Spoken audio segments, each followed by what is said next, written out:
Voices. The views and opinions expressed are those of the panelists and do not reflect in any way those of the podcast partners, sponsors, or affiliates. Enjoy. Hi, this is Michael Buffer, and you're listening to the Voice of the People. Let's get ready for Boxing Voice.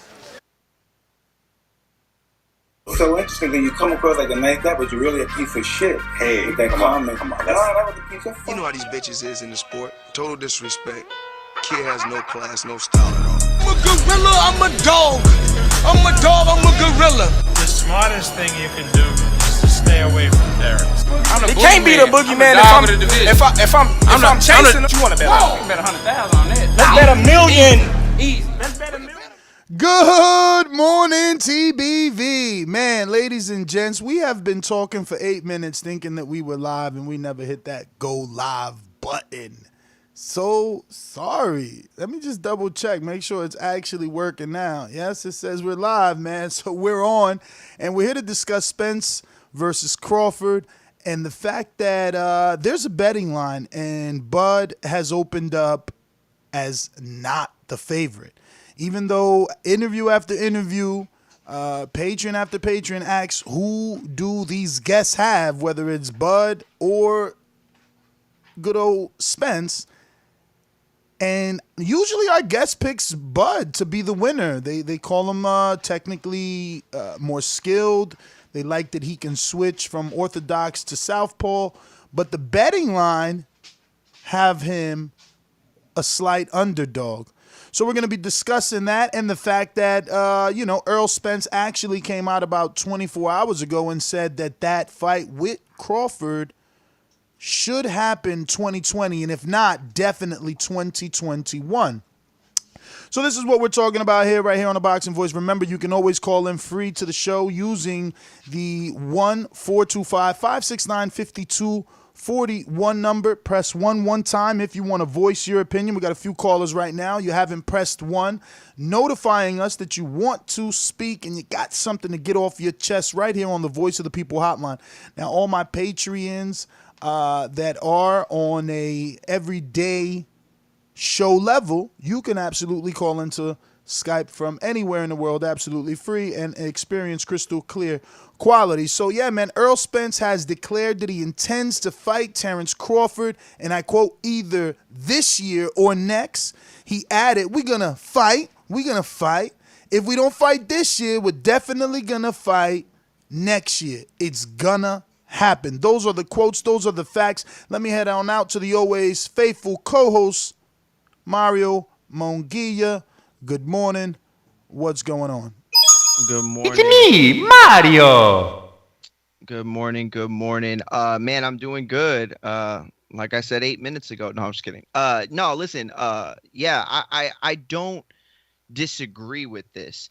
I think it would have been fair for either one of them to open up as a favorite. And this is not indicative of Spence being unanimously better than Crawford. This is indicative of a fight that is pretty much 50-50.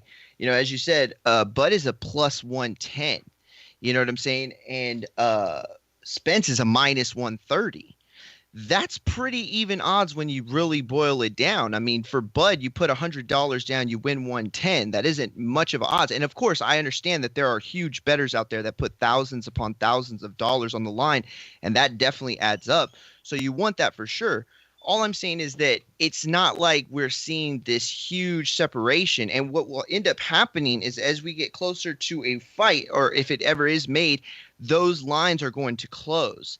It's tradition in boxing. It just happens. The further the closer the fight gets, the further separation it gets. And those are big bettors that come into Vegas 24 to 48 hours out of the fight, and they really, really affect the betting line. So usually if you don't get a bet in somewhere before that 48-hour mark, you're usually not going to get the odds that you thought you were. But Spence at age 30, Bud at age 32, this fight, it does need to happen. And unfortunately for Spence, he's in a situation where he's coming off of the Mayweather era. For everybody who's a historian out there and always talks about being a historian, I was very privileged to meet Burt Sugar before he passed. And I remember one of the things, because Pacquiao Mayweather was such a huge thing at the time. Actually, no, it wasn't even Pacquiao. I've met him so far back, it was actually De La Hoya Mayweather. Wow, that's crazy now that I think about it. And he had talked about marinating, and he had talked about, the history of fights coming together like this. And unfortunately for Earl, he's in a situation where we've had this era where guys just took so long to fight each other that, and even with Joshua Wilder, that Earl's getting the repercussions of it, which isn't fair. And so is Bud from a lot of people, which isn't fair. These guys I believe they want to fight each other. And here comes Spence, and he says it. We're going to fight. He put a time limit on it. And I'm pretty sure that was for his team. That was for Al. That was for everybody listening. If you don't give me this fight this year, I'm going to get this fight next year. It's a demand. I mean, that's what I want from him at this point, to start demanding it, because, as I went with, JT's intro, how could you be the boogeyman if you got Errol Spence chasing you? In every interview, he's saying the right things, he's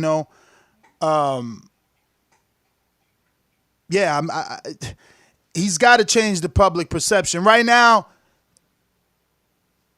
amongst the casuals, he is the number one welterweight, Amongst the casuals, Pacquiao didn't want to fight him. He got in the ring and he chose not to fight him. But amongst the hardcores, he's avoiding Terence Crawford, is, the picture they're painting. And that's why these betting odds reflect the way they do. Look, we've had, a dozen fighters on this week? Probably more than that, but somewhere around a dozen or so fighters this week.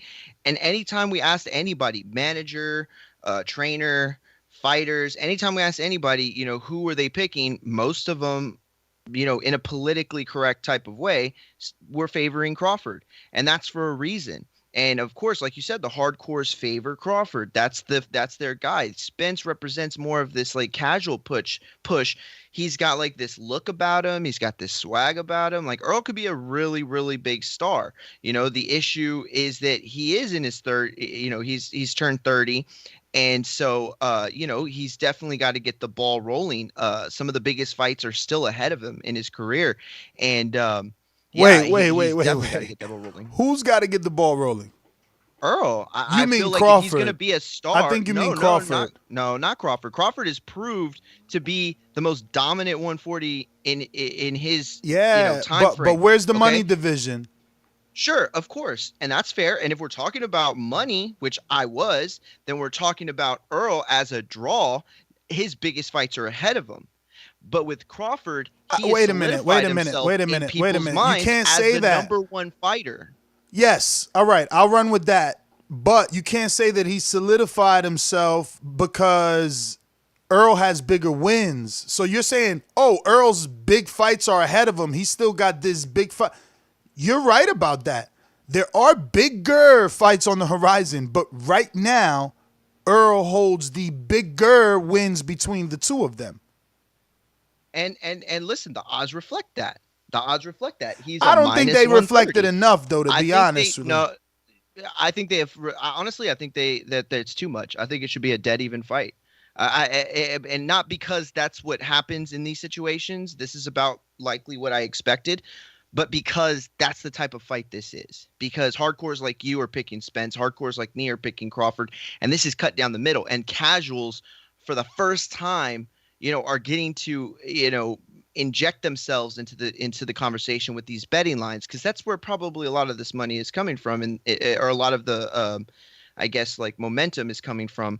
But I don't know. I think that when you have these kind of odds come out, it's just a reflection of the fight itself. People want this fight because it seems like it's 50-50. This isn't a Mike Tyson situation. This isn't a and by the way, just because Earl is a favorite right now doesn't mean he's going to stay a favorite. That happens a lot. No, more that than definitely people realize. That's definitely true. If you remember the Wilder fight, he was the underdog. Then on on weigh-in day, he was the favorite. So you're right. It does flip-flop a lot. Really quick, let me just give some updates. Today, Saturday, March 21st, So we're doing our, obviously, Patreon-only shows. But Monday on Patreon, we'll have Shadeja Green, and she'll be scheduled for the show at 9:30 a.m. She's coming off a win in Mexico, 168-pound division. We'll also have Jonah Carl, who's coming off a big win over Scott Quigg. He'll be on the show at 10 a.m. Eastern. Remember, these times are all Eastern time. Tuesday, it's looking like we got Chris Glover scheduled. Nothing so far on Wednesday, but we're filling up the calendar quickly, believe me. Thursday is completely booked. We got Richardson Hitchens, TMT, Floyd Mayweather promoted fighter. We got Ronald Ellis, Golden Boy fighter, who is in camp now with Canelo Alvarez, preparing him for Billy Joe or what could be Gennady Golovkin. Then we'll have unified champion Jose Ramirez, who holds the WBC and the WBC and the WBO title at 140 pounds. He will be on the show as well. So you can check those interviews out on Thursday, March 26. Now, we also got Untitled as well, right? Well, that's Monday on Untitled. Monday. We'll have Monday Untitled. So Thursday, April 2nd, we've already booked Jose Benavidez Sr. and David Benavidez, WBC, two-time WBC 168-pound champion, one-time youngest champion, and we'll have Terrell Gausha as well on Thursday.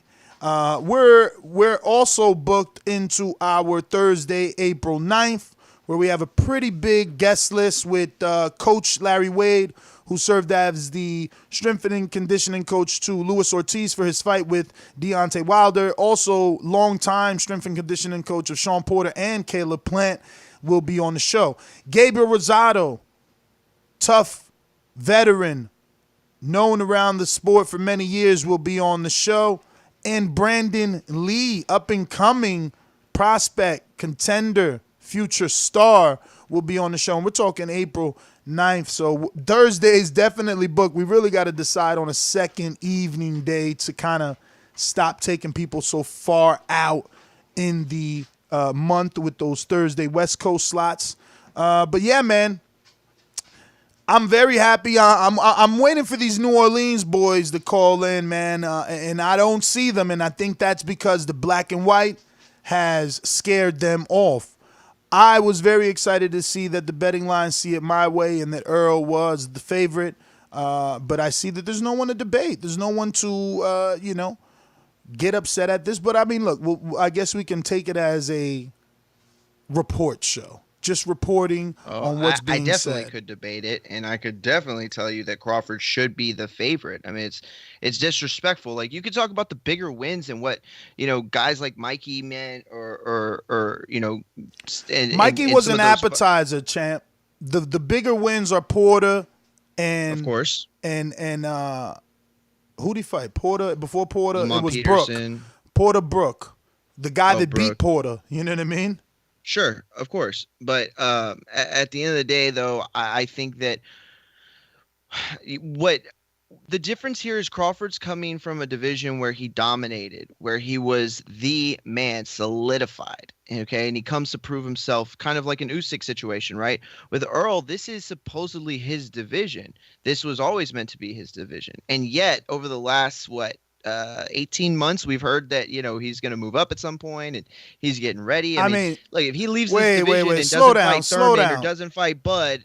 Slow down. I mean, he hasn't said he's going to move up. He said he would. He's been asked about moving up and potential fights with guys like Canelo Alvarez. And honestly, how do you turn down those type of fights, and how do you not answer those type of super questions? Because let's be honest, if Canelo says, look, Earl, move up, let's do a pay-per-view 160, or let's do an all DAZN affair 160. If we're talking about the likes of Billy Joe being offered $8 million, and we're talking about Kovalev being offered $14 million, well, then we know what they're going to send Earl. And let's just put it at 5.5 for Derevyanchenko non-title. right? He had no title. Earl got 2 titles. He comes with a huge demographic in Texas. They put damn near 50,000 in Texas with Mikey. How much would they do with Canelo? So yeah, when he answers a question here and there about possibly fighting at 54, I don't think that we should, like you are trying to do, shame him as if he's trying to run out the division without facing any other welterweights. No. It's just a super fight. You misunderstood me. First of all, I'm going to show you that what you said was total nonsense. But first of all, what I'm saying is he's going to outgrow this division. That's what I'm saying. He's going to outgrow it. And he's going to outgrow it quicker than we probably would really want him to. I'm telling you right now, I am right. This is not a Mario fact. This is the absolute truth. He will outgrow this division faster than we want him to. And some of the fights that we've been hoping for, with like a Thurman and Pacquiao, like these fights are going to not happen at 147 if they happen at all at this point. But there's no way, like the scenario you're painting is nice in theory. Like, does Spence entertain the idea of fighting the cash cow? Well, of course, you're absolutely right when you put it into terms like that. But does Canelo entertain the idea of fighting Errol Spence? No, he doesn't. Why would he entertain that idea? What does he have to gain from that fight other than the idea that Earl's the WBC guy and moving up? What you know how many people have asked Canelo that? Of course they have, because that's our business, and I would too. I would absolutely ask these but questions. What do you mean? What has he done? What do you mean he I'm unified? I'm coming at this from a Canelo standpoint, okay? Because if for Charlo's Canelo, not this good is enough, then Spence isn't good enough. You're fucking crazy. No, you're fucking crazy. Okay. Because you made that same point about the Charlos, which I disagree with, and now I'm trying to use that point to show you that you're wrong on this. It's not like I'm coming in here and saying who deserves fights and who doesn't. This is me as Canelo. Me as Canelo. Hi, I'm Canelo. I was born for this, and I was born not to fight Spence at this point because why? Why would I? Why would I fight Spence when I have a loaded division of fighters, who are doing things, and you have Spence who hasn't even gotten the monkey off of his back? Bro, call it a monkey not being off his back, and that's cool. Let me remind you that Pacquiao and Mayweather faced other people that were considered super fights while still needing to face each other. So they both had a monkey on their back. Secondly, yeah, but they were both the cash cows. That's different. And what the fuck do you think Earl is in this day and age when 2 heavyweights that are allegedly bigger stars and have 10 times the amount of followers on Instagram than Earl has, and they can only do double his pay-per-view numbers? Champ, stop disrespecting Earl's power. I'm not disrespecting. You are. His You're power. saying I'm he's not not a disrespecting star. his ability. I'm coming Listen. from Let me just. Canelo. No. I Why gave am you your giving floor. this guy a chance? I gave you your floor. I'm gonna Go ahead. I'm gonna serve as Earl Spence's advisor and advocate for why he deserves a Canelo fight, especially over these fucking junior middleweights and middleweights that you are. And other people like to put out there and say he should be facing. If we go to Charlo, he fought a Trout that had losses already, and other people already showed Trout how to lose. And he fought Julian Williams, an undefeated prospect who, at the end of the day, was a mandatory challenger. He wasn't a title. It wasn't an eliminator. It wasn't a champion. It wasn't a former champ. It was a prospect or a contender / it was an eliminator, bro. It wasn't. We can't boost it up more than it was. And for Earl, he fought a reigning champion who came to foreign soil, beat the American, then went back to the UK, defended his belt maybe 3 times, plus did a huge pay-per-view with Gennady Golovkin, and then Earl beat him on foreign soil. What weight was that at? 147. Oh, 147. Oh, okay. When's the last time Canelo fought at 147? Do you remember? Years ago. Remember. Years ago. Yeah, probably years ago. When did Charlo last fight a guy at 147? Charlo never fought at 47. No, he never fought. You're right. You're absolutely right. So he never fought. So you're telling me that regardless of weight, the fighter who performs in a certain manner against whatever, that you take weight out of the equation, that he doesn't have to campaign, that Earl's earned the Mayweather status of being able to create this illusion in other divisions because he's so good that he could move up and move down and fight lightweights and junior middleweights. And no, he hasn't. You're kidding yourself. You are telling me to give Earl respect when you are not doing the same thing for guys like Charlos? What are you talking about? You're using the same logic that you shut the Charlos down with and giving it to Spence, making it sound like he should be in this situation. Well, you didn't let me he's finish. A 50. Okay, go ahead. I'm sorry. No, Go but ahead. because you're right. You're entitled to talk. I'm long-winded. You know, it's hard to keep your thoughts after 10 minutes. But the point is, I'm making a case. Charlo doesn't have it. You know, we could sit here and try to base it off of whatever criteria we want. But if you're a real boxing fan, you know exactly what you need to be in a big fight. And what is needed are asses in seats. Big Charlo doesn't do that. He's only got 293,000 followers on Instagram and significantly even less on Twitter. If you go to Earl, you know, he's got 635,000, okay? If you go to Earl, he's got 2 successful pay-per-views. If you think about Marquez, who is a legend, and Bradley, who probably will get in the Hall of Fame and was a pretty damn decent welterweight, did similar things to Earl and Crawford by going to the UK to win his title. Damn, where was I going with the fucking... where was I going with the Bradley? Fucking hell. But, fuck.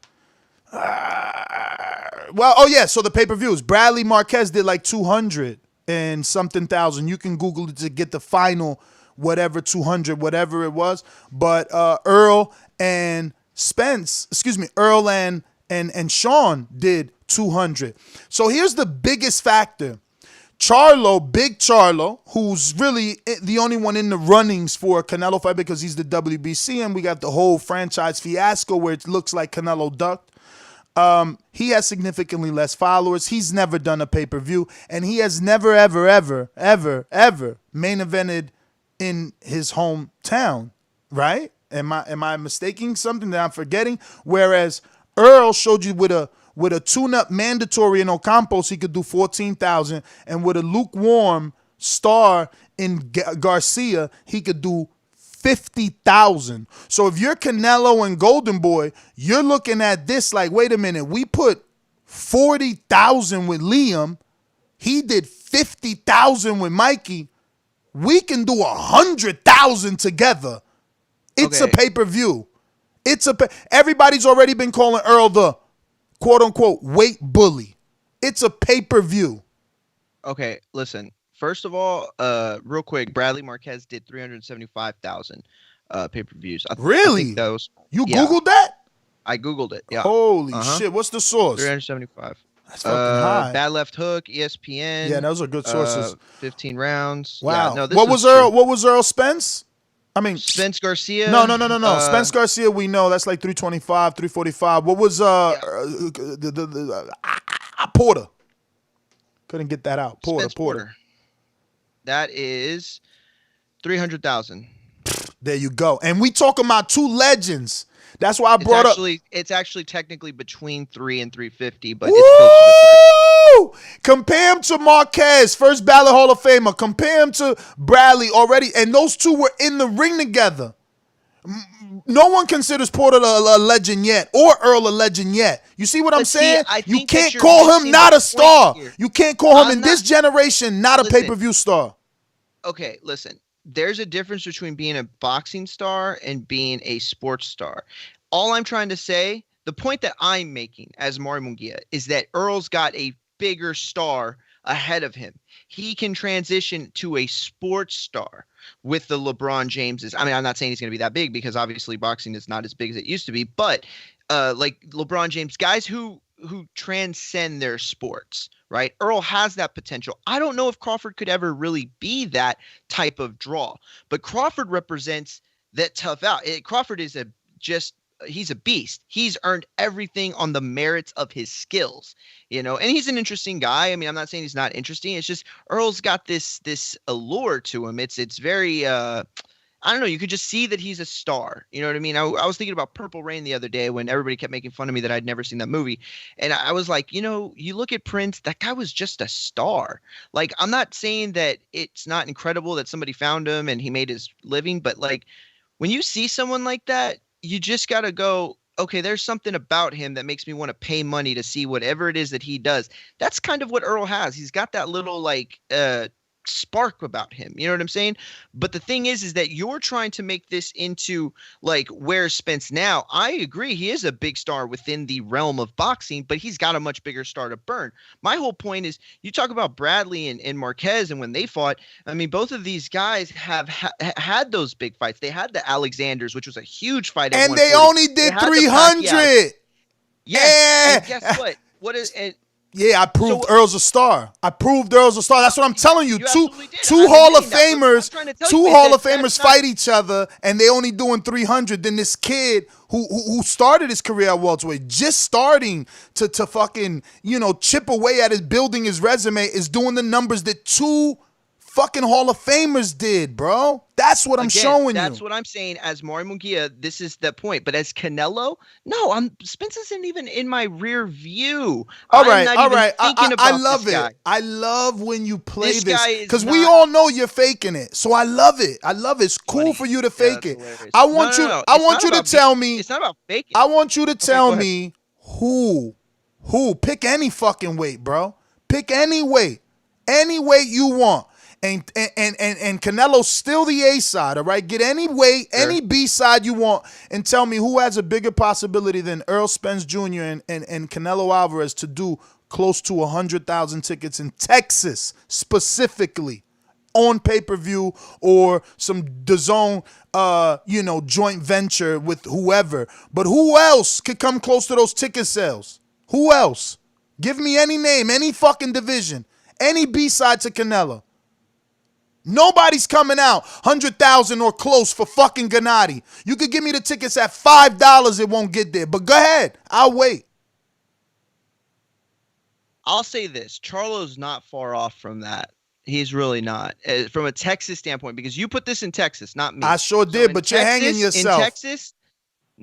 In Texas, you know what? Munguia, maybe Munguia at some point. Pretty. At some point, like I said, who can do it now? You want to build them up, and that's what I'm showing you. Earl is a dog right now, dog. Yeah, he got it in the bag. But that's kind of like a little. It's kind of a bitch question if you ask me, because you're putting me in a box to prove your point. Bro, how do you get the big fight? How did Canelo get the fight with Mayweather? What you mean I'm putting you in the box you need to be to get a super fight? It's a super fight.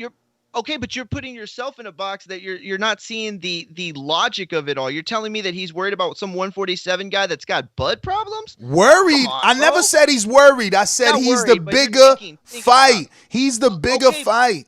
But that's not even the point that I was making. The point that I'm making is that you're trying to make it sound like if there's any real ideas of entertaining a move up, there's not. You're saying that Canelo's a reason to move up, but that's not realistic because he's not in Canelo's purview at all. Zero, zilch, nada. Until this man either moves up and starts campaigning at a higher weight class, or until he fights Bud and beats him decisively and proves that he's the man, there's no reason. Usyk is moved up to heavyweight. Why? Because he was the man. Bud moved up to welterweight. Why? Because he was the man. Hatton fought Mayweather and Pacquiao. Why? Because at 140 he solidified himself as the man. Marquez fought Mayweather moving up. Why? Because he was the man at 135. Pacquiao moved up. Why? Because he was the man. All these people moved up because they proved something at their division and they had nothing left to prove. Earl has so much left to prove. And is he a star? Sure, but that is not indicative of where he is in terms of the realms of big time championship fights with Canelo and in that class of star. So I don't see your point at all. I hear you, man. Mario, I'm fucking up your spreadsheet. We got a new number to 929. I can't get under that 929-500 to make it. Let me do it. But the fact that you said Big Charlo and Canelo does more numbers than Earl and Canelo. I didn't say it did more numbers. I said that it could possibly get up there to the realm of 100,000 at some point. Bruh, show me the fight. Show me the fight where Charlo's done 14,000. I'm just saying. Look, Charlo is a pretty decent draw in Texas. It's not, Bruh, he's not. And guess what? He's got a fandom. We never even mentioned Andre in this conversation. right? Because we know he has no legs to stand on. You know what I mean? That's what I'm trying to tell you. Like, people could say whatever they want. Bud and Bob Arum need to be submissive if they want this fight, because Earl has fights at every turn. Let's not forget they offered Earl the Canelo fight. Golden Boy did. I mean, excuse me, they did offer the Canelo fight. You could Google and find Oscar saying he would love to do that fight, but they offered Earl the Cotto fight when Cotto was on his last contracts with Golden Boy. They offered him that fight, but they wanted him to sign the Golden Boy. Let's not forget now, Canelo and Oscar talk of Earl, right? They talk of Earl and wanting to do that fight, right? That's now Canelo, and that's Earl. Then you got Pacquiao. His name is obviously in the runnings with Pacquiao. You got Mikey coming off a win, talking about he want a rematch, right? You got Danny jumping in the ring, talking about I want him in June. You got Porter saying, yo, he's ducking me. He don't want to give me a rematch. I mean, this is a man with options. Crawford fans are just grasping at straws. They're upset that their man is fighting crab and lobster and, Jose Benavidez half a leg. You know what I mean? That is not anyone's problem but their own. Again, Top Rank does a very good job with certain fighters of certain ethnicities, but why are you taking Crawford and removing him from where he does 8 to 12,000? You don't see them doing that with Earl. They're bringing him to Texas. His mandatory did 14,000. His first pay-per-view did 50,000 seats. It was a party. I'm so happy I went to that fight. It was insane in there. It was insane. So yeah, man, listen. Hey, I actually reached out to Zuldo yesterday, Rockman. So we'll see what's up with Zuldo, man. Don't know. Yeah, listen, that's a good one too. That could definitely get close to. This is beautiful. Check this out. Check this out to give you more stuff to talk about. This is the Bud fans. Look at his fans. Bud made $10 million in 2 fights versus Khan and Crab and Lobster. I don't think he has to submit. So then, if he doesn't have to submit, right? Wilder didn't have to raise his profile, to get the big fight. You can live in a dream world all you want. But we seen, and I've showed you throughout the few minutes of this show, just how marketable Errol Spence Jr., the unified welterweight in the, now I'm going to say second because the heavyweights are back. But so let me ask you a question. The second biggest lucrative division in boxing. So whatever. So how lucrative is he if he were to lose to Bud? How far does the stock go down? Or in your eyes, I don't think that the stock goes down at all for either man. Zero. Because, dude, did it go down for Pacquiao losing to Mayweather? No. People still want the rematch. Absolutely, no, it did. No. People were talking about him retiring and not wanting to see him again. Pacquiao at 40 years old just did 600,000 pay-per-view buys, bro. But again, in this day and age, yeah. What you mean? He went to Malaysia and sold it out. What do you mean? Because he. Okay, and then after that, he did 400 with a dude that you knew. Not only casual fans, but hardcores knew that Broner can't win. They knew it. And he did 400. Sure. What you mean? Pacquiao, look, I'm not gonna argue because then I'm gonna look dumb. Yes, Mario, I'm gonna agree that everyone loses something. But I'm also disagreeing with that because we're seeing losers gain. Wilder got more followers. Andy got more followers. Little Charlo, got more followers after he lost to Harrison, bro. It's happening that way. No. First of all, I'm the one on this show that advocates for fighters that lose still gain. When you had Cotto and Mayweather, Cotto gained from that fight despite the fact that he lost. That happens. When fights like Wilder and Fury, when fighters like those come together and produce the type of fireworks that they produced, it's great for not just both of them, but the sport in general. Okay. But what I'm talking about is if Spence were to go out there and lose to Bud, the allure of his record, the allure of him being the best, the allure of it being his division is gone. Champion, we just is he seen still that. a draw? Sure, he could still be a draw. Listen, but that Bud I'm not saying Bud replaces him, but Bud at the end of the day gains so much more than anything that Spence could gain or lose in that. I don't see it that way, bro, because think about Wilder's first draw.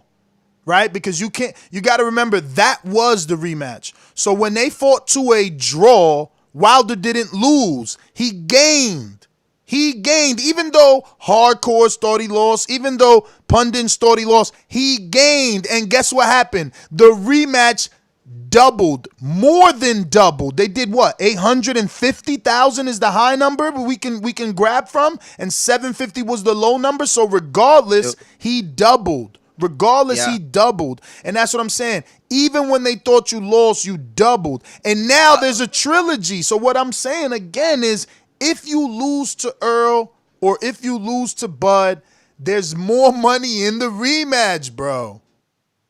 Of course. Listen, I'm not saying that there's not money to be made. I'm not saying that Spence wouldn't be a star. All I'm saying is that the path that Spence is on, if he is going to become what I ultimately think he can become, and that is somewhere a notch or two below Mayweather, and possibly even Mayweather standards. I mean, who's to say he couldn't? But if he's to get there, he has got to solidify himself as the number one fighter in some division. Okay, every fighter that's reached he's the number one fighter in this division. Remember, my God, hold on, Mario. Hold on. Wow, Hold on. No, you're just being all right. Just listen to me. What Crawford has is number one pound for pound. Errol Spence is the number one across all sanctioning bodies welterweight, bro. You cannot unify versus a known champion, a credible champion, and not be fucking number one, dog. Like, you bugging. Go check up the facts. You know what? You talk. I'll Google ring first.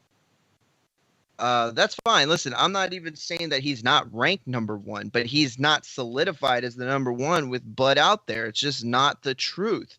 Okay, there are too many factors in that fight that make Crawford a viable option to pick. Am I choppy? You are. Damn it. Does that sound better? It came back right there, but I'll take over while you look into it. I got, let me see, junior welterweight, 147 pounds. Who they got?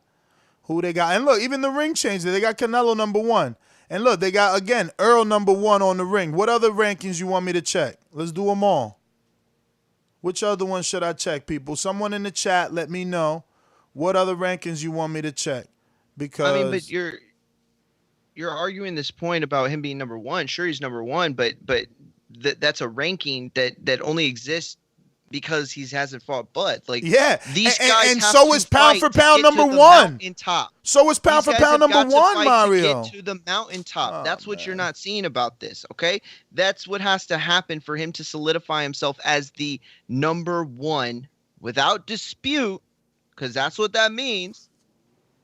Right. So the same argument could be made. Same argument can be made for Crawford. Then he's not the number one. Come on, bro. That's like it's like a straw man's argument, dog. All right. If Earl's not the number one, well, neither is Crawford. Because if Earl hasn't proven, how the fuck is Crawford? Okay, but you're the one who's making the point. I'm not making the point. Why do I have to? I made the point because you said he's not number one in his division. I said, of course he is. You said, no, he's not. As number one. No, listen, okay, but there's a difference between being ranked number one, because there has to be a number one. You don't skip number one. We don't forget about that number. But there's a difference between taking that number one spot. Bro, you're changing. You're pulling the goalposts back. You're pushing the goalposts back. Use the heavyweight division when Joshua was undefeated and Tyson was undefeated and Wilder was undefeated. Joshua had the belts. He was considered universally number one. Did we argue that he could be beat by Tyson and Wilder? Yes, but until he lost, he didn't universally become not the number one on rankings, on BoxRec, all over the world, bro. Like, why are we lying to each other? That's not true. That's not true. Bro, all right. It wasn't universally recognized like that. And All by the right. way, all the three of those guys were in the same division, like for forever and always. You're talking about a guy in Crawford who moved up. This is supposed to be Earl's So he's division. got a This was always handicap, supposed right? to be So Earl's he's got a division. handicap. No, he doesn't have a handicap. He's got to handle that is what he's got to do. Oh, you mean Crawford? I mean Crawford. Yeah, he's got to handle that. Not Earl. He's got to make the noise. That's what I'm trying to tell you. No, Earl is being Earl's looked gotta at handle by that. the Canelos of the world. Crawford out here asking to fight Conor so he could get no. That's what I'm trying to tell you. You were bugging if you think that Earl is anywhere on Canelo's radar. I happen to know, okay, You're insane, bro. just because I stopped covering fights last year doesn't mean that I ran out of sources. And I happen to know for a fact that in Canelo's wish list there are 5 fighters and none of them are named Spence that he wants before he calls it a day, and none of them are Spence. I happen to know that for a fact. Dude, they don't gotta be Spence. It's the economics and it's the safety. You're right. Oh it's my the God. safety You just for said it. him. He doesn't. No, stop. It doesn't have to be Spence, right? But it could be if he does what? If he beats Bud. If he just keeps doing what he's doing, if he just keeps, if he beats all, if he keeps selling 50,000 in Texas, that's the biggest point. It's not gonna happen. Hey, bro, that's what you say. But look, let's open up the phone lines. Then we got a few callers. Let's get them in here and see how they feel on this. If you're a Skype on the Everyday Show level, you can call into. Excuse me, if you're a Patreon on the Everyday Show level, you can call into Patreon by adding Nesta Gibbs. And remember, the show remains absolutely free by calling in 1-425-569-5241, pressing 1 from anywhere in the world, so that we know that you're ready to get into the show and talk some boxing. These calls are brought to you by El Camino Electrical Services, experts in electric vehicle charging stations. For consultations and turnkey installation, visit us at elcaminoelectricalservices.com. Yeah, man.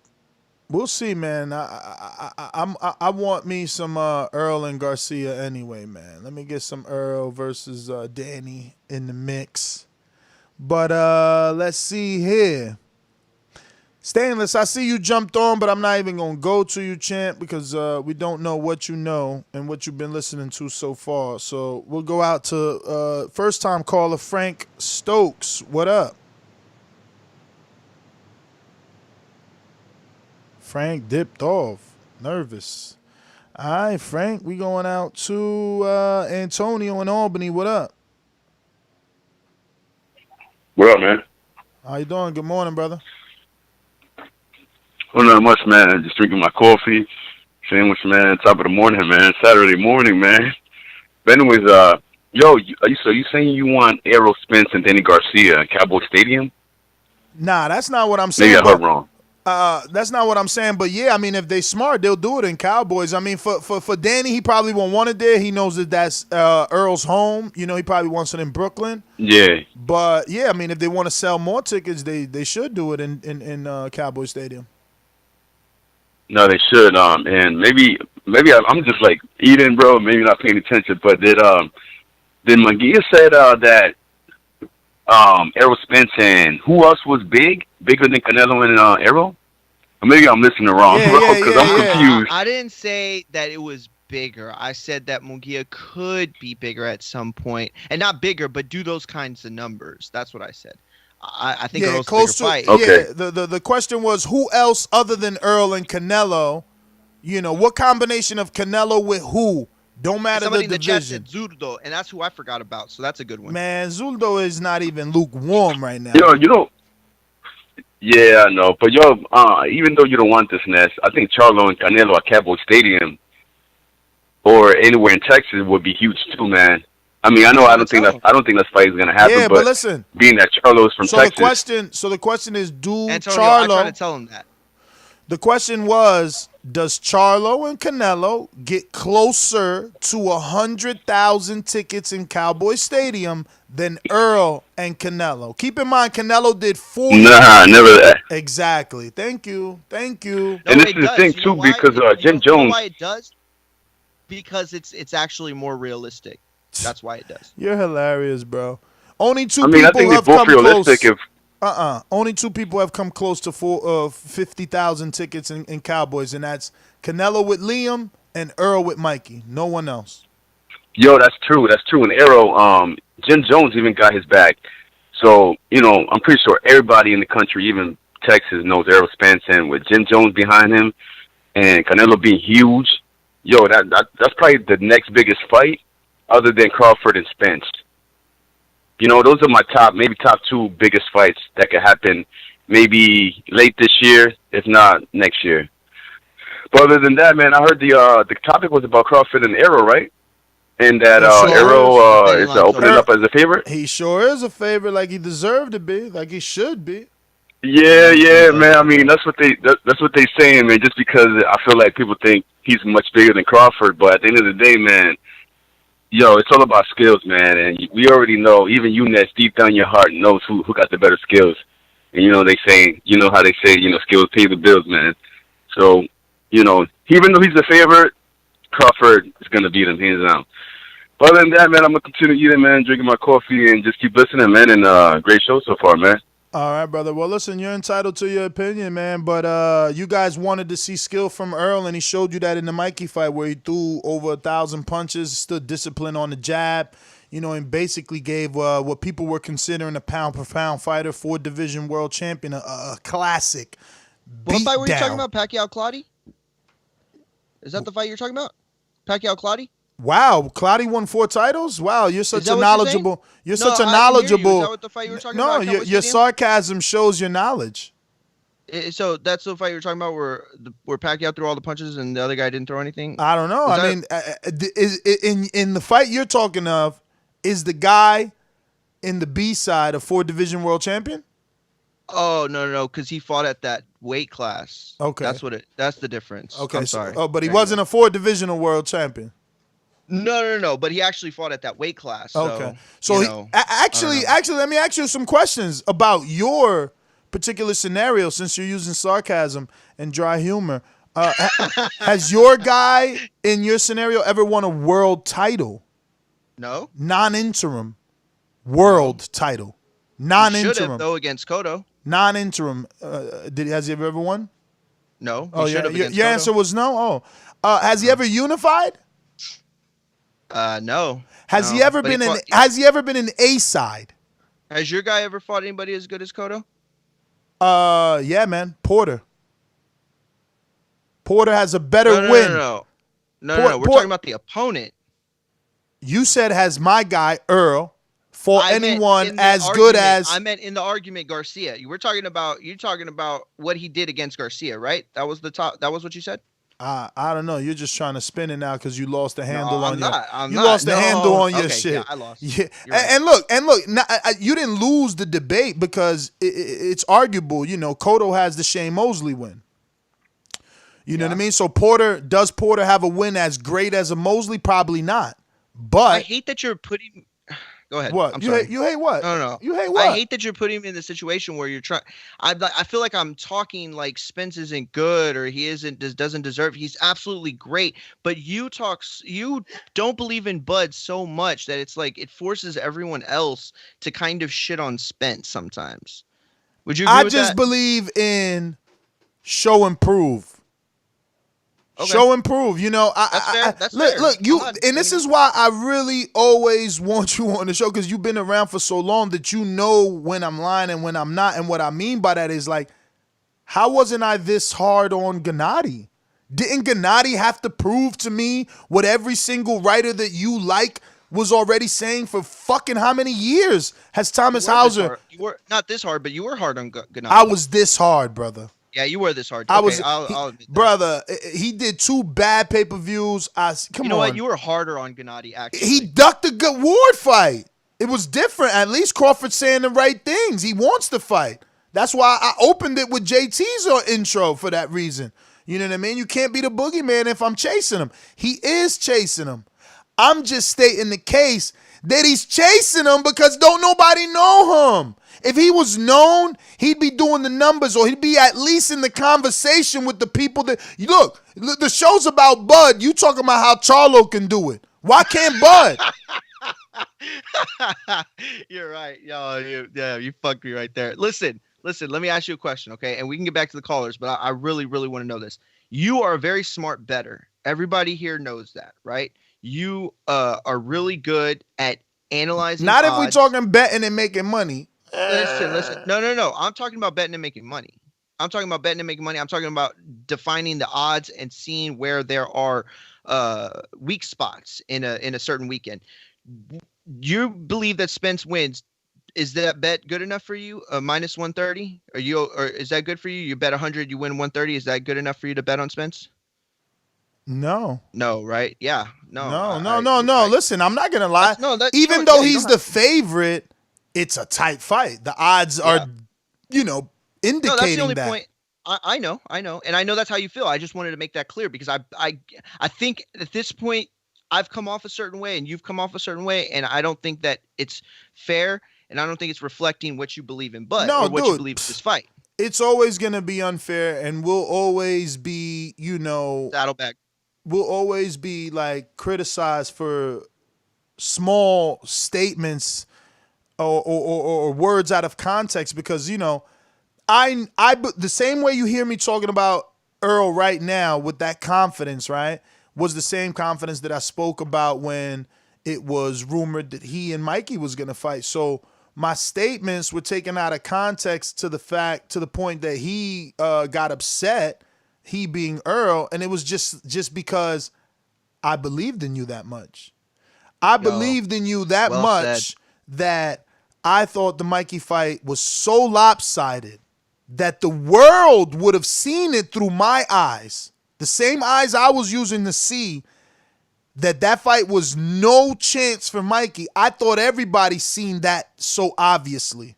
And that's why my prediction on pay-per-views was what it was, because I said, who's going to be dumb enough to buy this?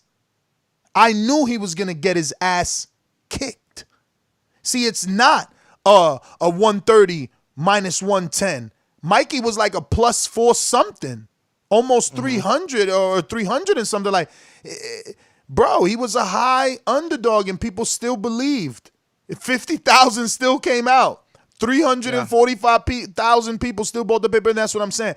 I get ridiculed for telling the truth. I knew it was a handicap fight. I knew it was going to be a one-sided ass kicking, and it was everything that it was. I was only wrong on the numbers, and that's what I'm saying. You can. I'm going to bat for Earl now the same as way I did with Mikey. Now I just won't ever say that you're going to do bad numbers. You know what I mean? Because obviously you can fool anyone, obviously. I'll say this real quick, and I mean this as like a huge compliment to you. For those that have been watching the show, you've come a long way from Nostradamus. Now I know that I'm just saying that era, Nostradamus, and the way that you pick fights and the way that you broke down stars and stuff. Yeah, man, I appreciate the way that you broke that down and the open mind you have, because I'm not gonna lie, with Canelo and a few other guys, you were hard on, and it was your way or the highway, and I can appreciate the open-mindedness now. And Nostradamus was a thing that you had said that was supposed to be like predictions, and then people use that against you to prove you wrong, like, oh, Nostradamus strikes again. But yeah, man, you've come a long way from that. That's big. Well, the thing is, you over the years you start to understand what the term development in boxing truly means. And until you can grasp the concept of the definition of development in boxing, you'll never understand how boxing operates. And because of that, once you are enlightened and do understand that, then those careers of a Canelo, of a Gennady, whoever right now, I can't think off the top of my head, is being developed and hasn't had that fight. He hasn't had that fight to prove that he's that guy yet. He just hasn't had it yet. You know what's funny is, since we've started this show, the one thing that people have tried to use against you, and you don't even care because you admit this all the time, you're not a boxing historian. And that's the one thing that people try to poke at you, is you're not a boxing historian. You know what's going to be so funny and so crazy? In 20, 25 years, you are going to be one hell of a boxing historian, because you retain knowledge so well since you've been covering this fight, or covering the fight game. So you like go back to 2008, 2010, I guess, when you really started sinking your teeth in. And then when we're in 2030, 2040, I mean, you're going to have knowledge of all this stuff, you know. And is it going to go back further? No. But how many people at that point are going to remember, you know, fights of the 40s and the 30s and the, you know, and the 50s and stuff like that? So, yeah, it's going to be crazy. It's going to be really weird, but you deserve it, though. Nah, hopefully, man. Hopefully. But thank you. Carlito in the UK says, Velasquez will be the name and make Bud's record look better. You know, this was too easy. This is like he dangled the carrot. You know what I mean? Because that's where Bud gets his criticism.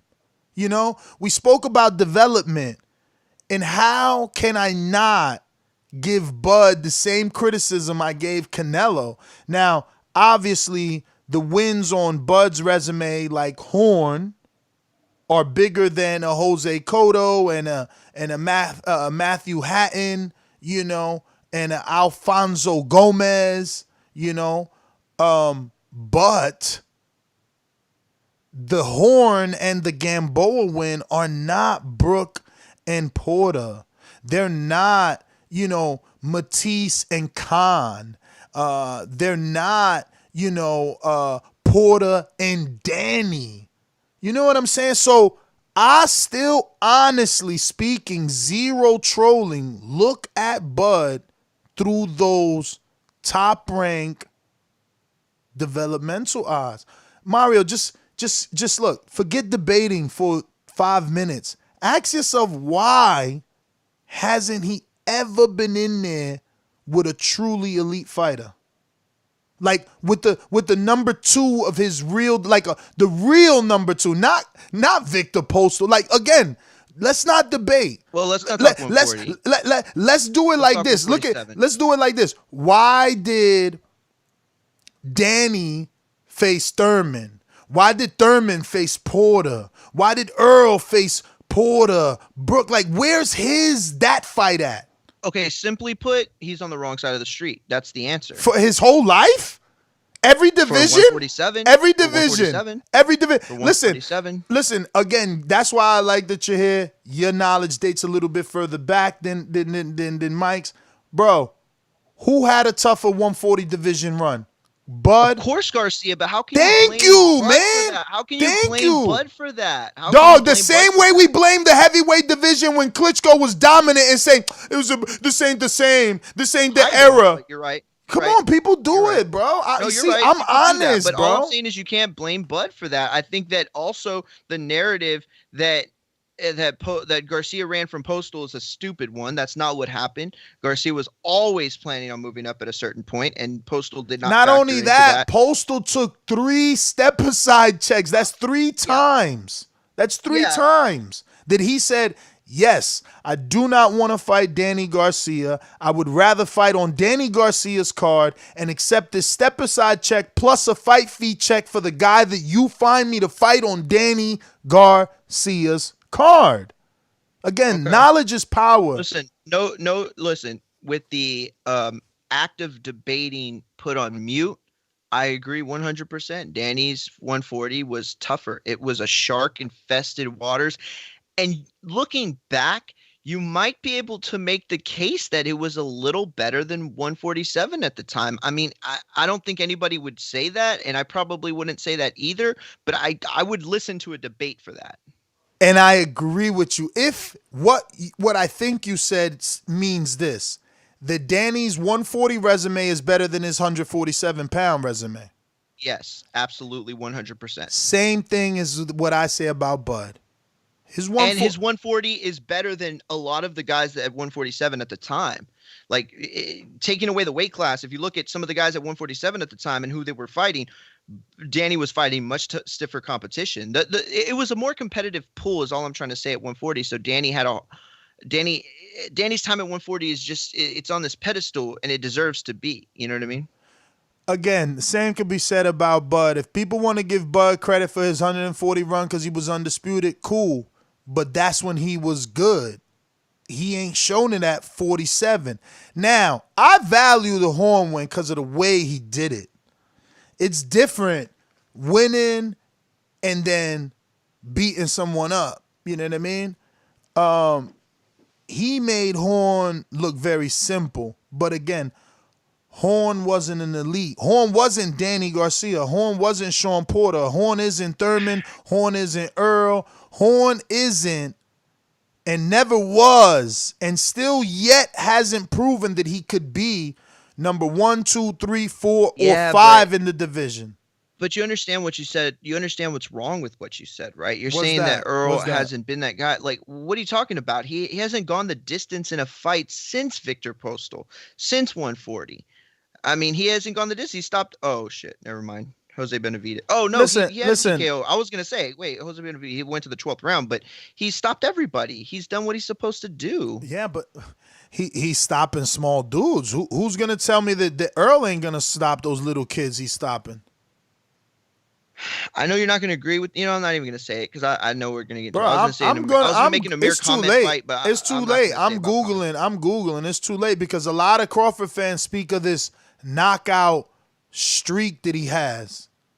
All right, so we're gonna put it to the test right now. I'm pulling them up, and let's ask ourselves in the next couple of set of callers. You want to go to the caller first? I mean, I think I want to. I just looked at I was already on BoxRec, so I was like, damn, he's gonna run down this list. I mean, quickly. I just want to see. I just want to see. I know where this is going. I just want to see what other top welterweight can't knock these guys out. You know what I mean? So what? We'll make this easy. We're not gonna go with his full streak because that was at 40, which is unfair. If I start saying what Earl can't knock out John Molina, who started at 130, right? People be like, oh, it's not fair. He started at 130, even though that's the argument for Bud, and they completely throw it out the window that he started at 130 or 135, and yet he's still up here, and people are, actually started at 140 basically, but he won the world title at 135. But his two welterweight fights are Amir Khan and Kavaliauskas. I don't think anyone would say, Earl can't stop those two dudes. Actually, we got to put this catchweight fight. That people like to give credit for the world, welterweight fight, but it was a 145-pound fight with Benavidez. Yeah. And are we Jeff really Horn. Are we really saying? Oh, that is welterweight. Okay, so it's 4. All right, so Horn he stopped, and I'm gonna be honest.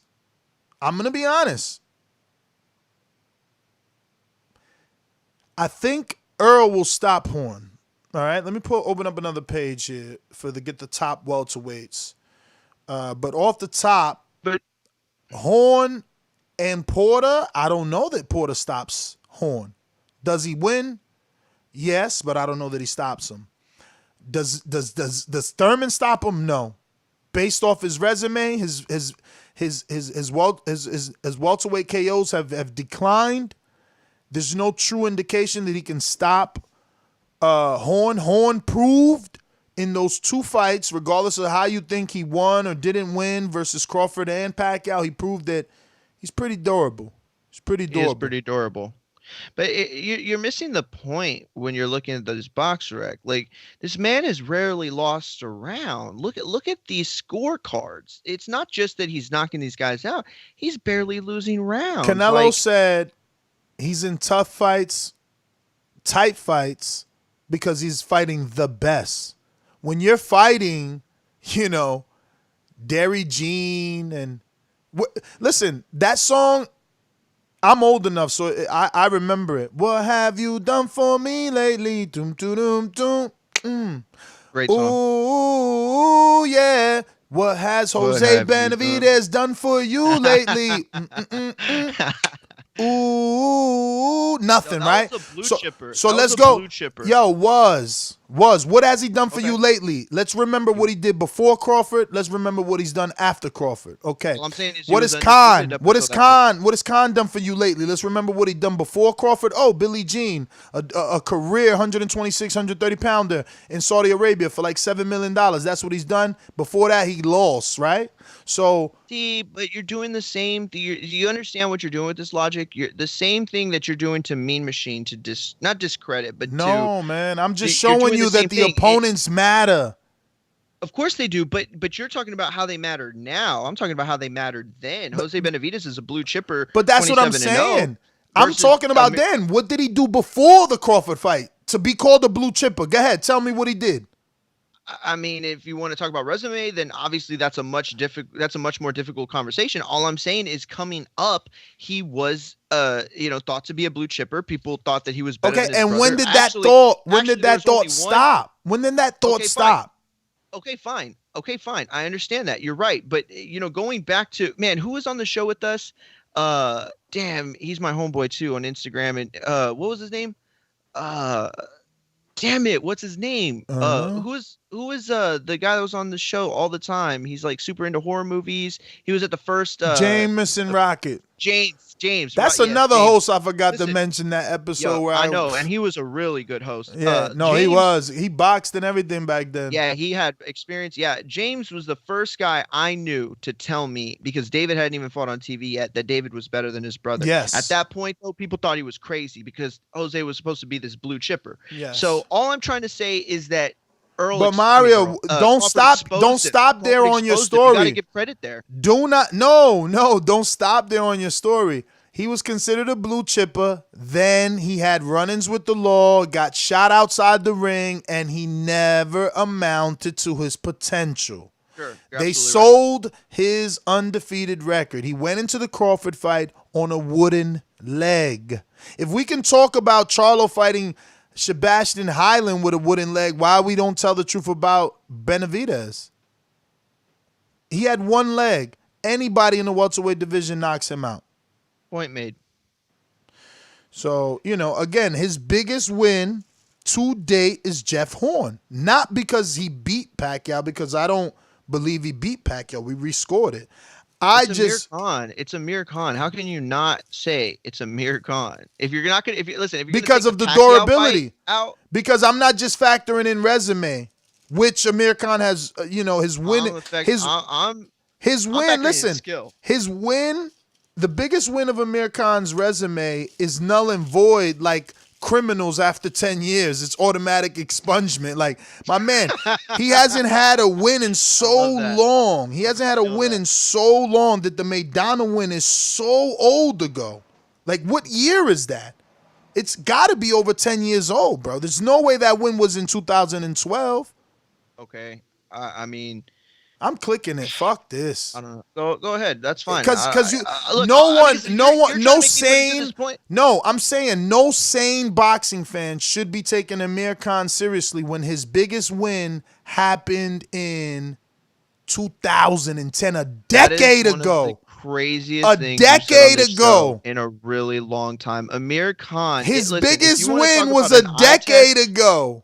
Yo, Amir Khan is one of the most impressive offensive specimens that we've ever seen in boxing, period. I don't care what anyone was Prince says. Nassim Hamed. Was Prince Nassim Hamed. You talking about the past, dog. We talking about present. Who's to say that Khan isn't durable? What, everybody had this notion that he was chinny all his life. Bro, he got hit with punches that 99% of people would have gone down to. So if anything, he had poor defense, and I'll give you that. And that makes him a very unbalanced fighter. But you're talking about punches that would have taken almost anybody's head off. And those are the punches he got caught with. It wasn't that he was chinny. It was that he had terrible defense. He kept getting hit with the worst punches that you've ever seen on a YouTube highlight video. Bruh, the fact that you're saying he's not chinny, it's his defense. It's a testament in how not good he is, bro.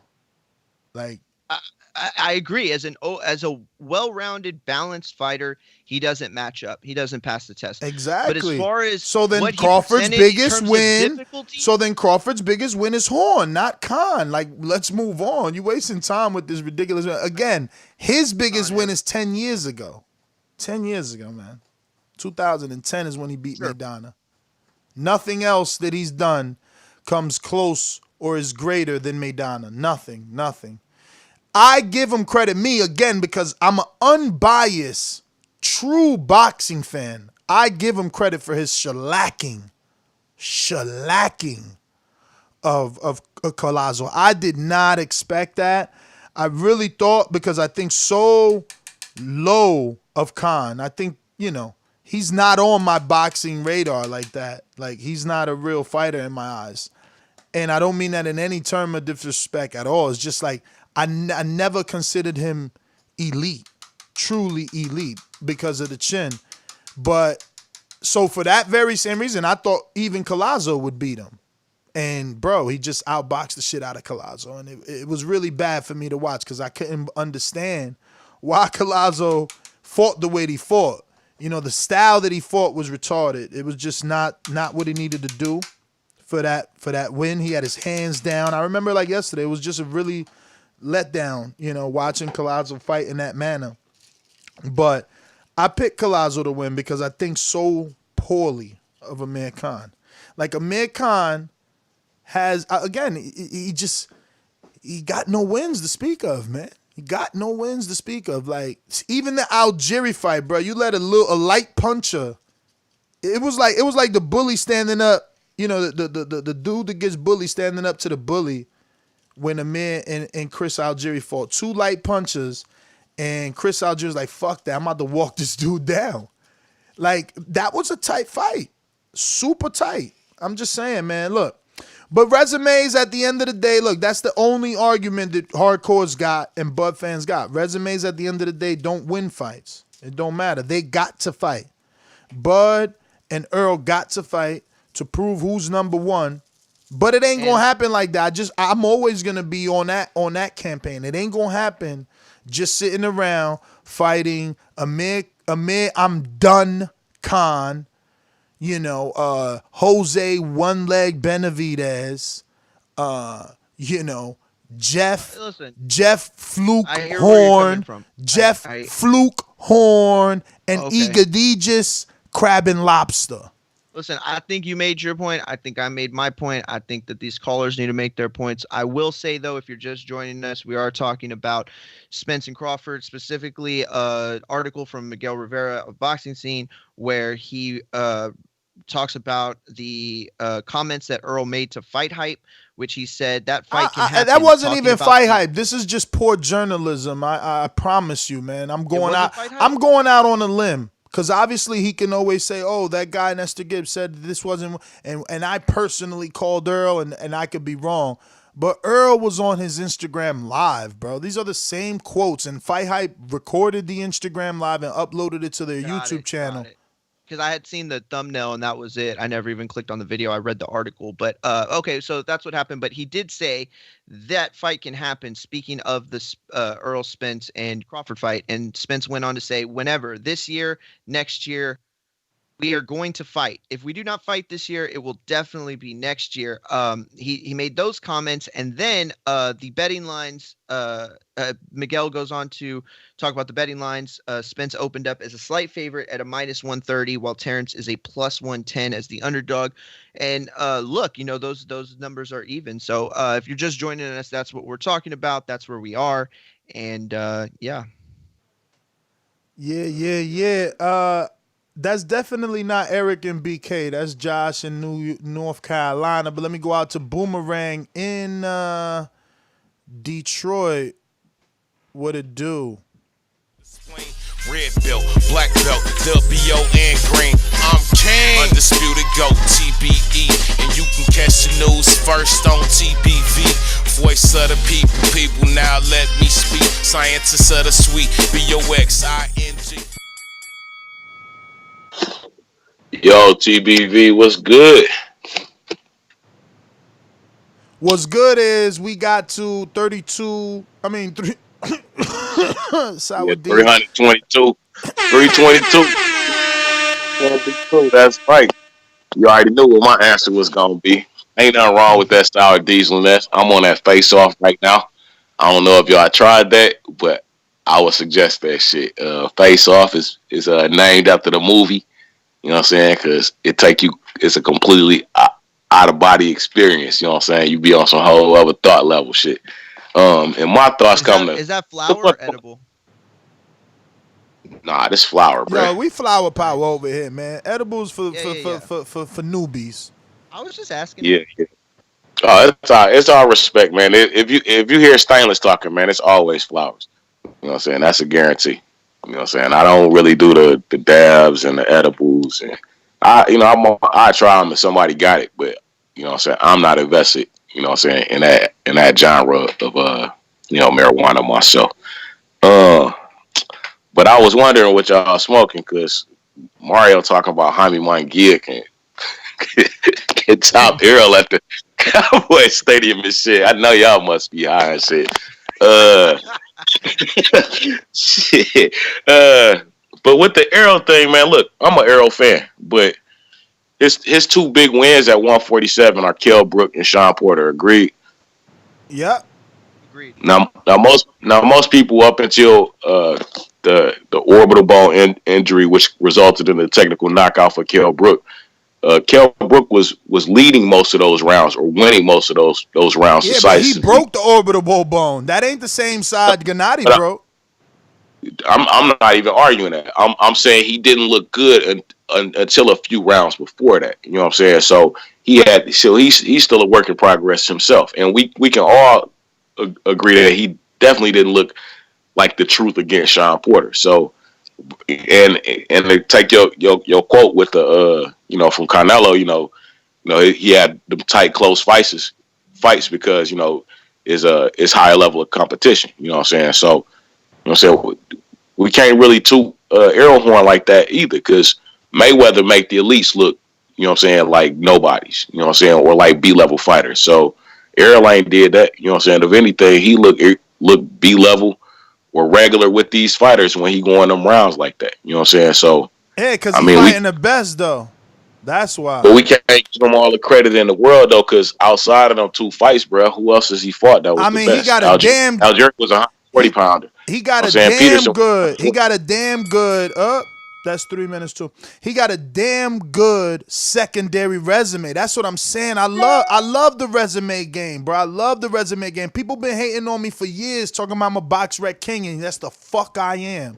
Listen, Sean Porter, that's an A-level win.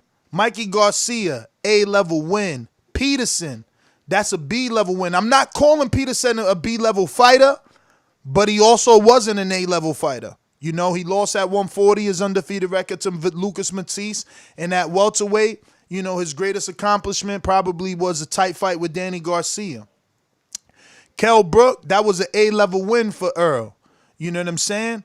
So Khan was an A-level win for Bud, right? No, for Khan was an A-level win for Danny because he was in his prime when Danny knocked him out. Okay, go ahead. I mean, I'm not here to debate. I don't want to argue that. I'm not here to debate. I'm just kicking facts. No.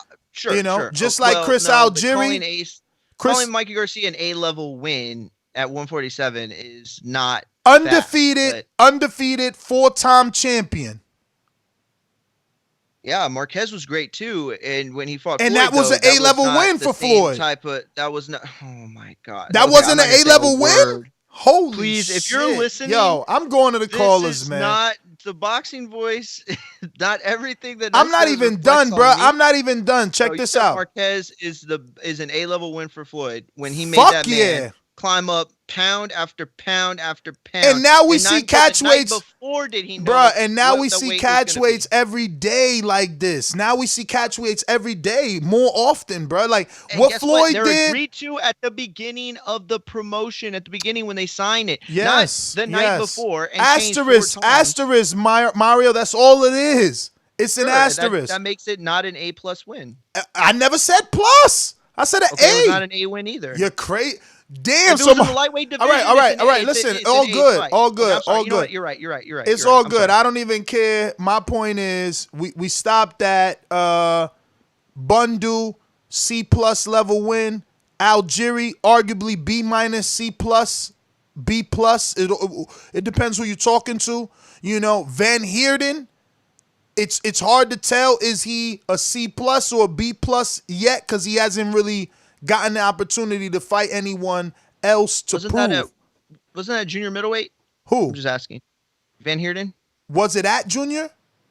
Yeah, it was above 147. Yeah, it was above, but No, I was just asking.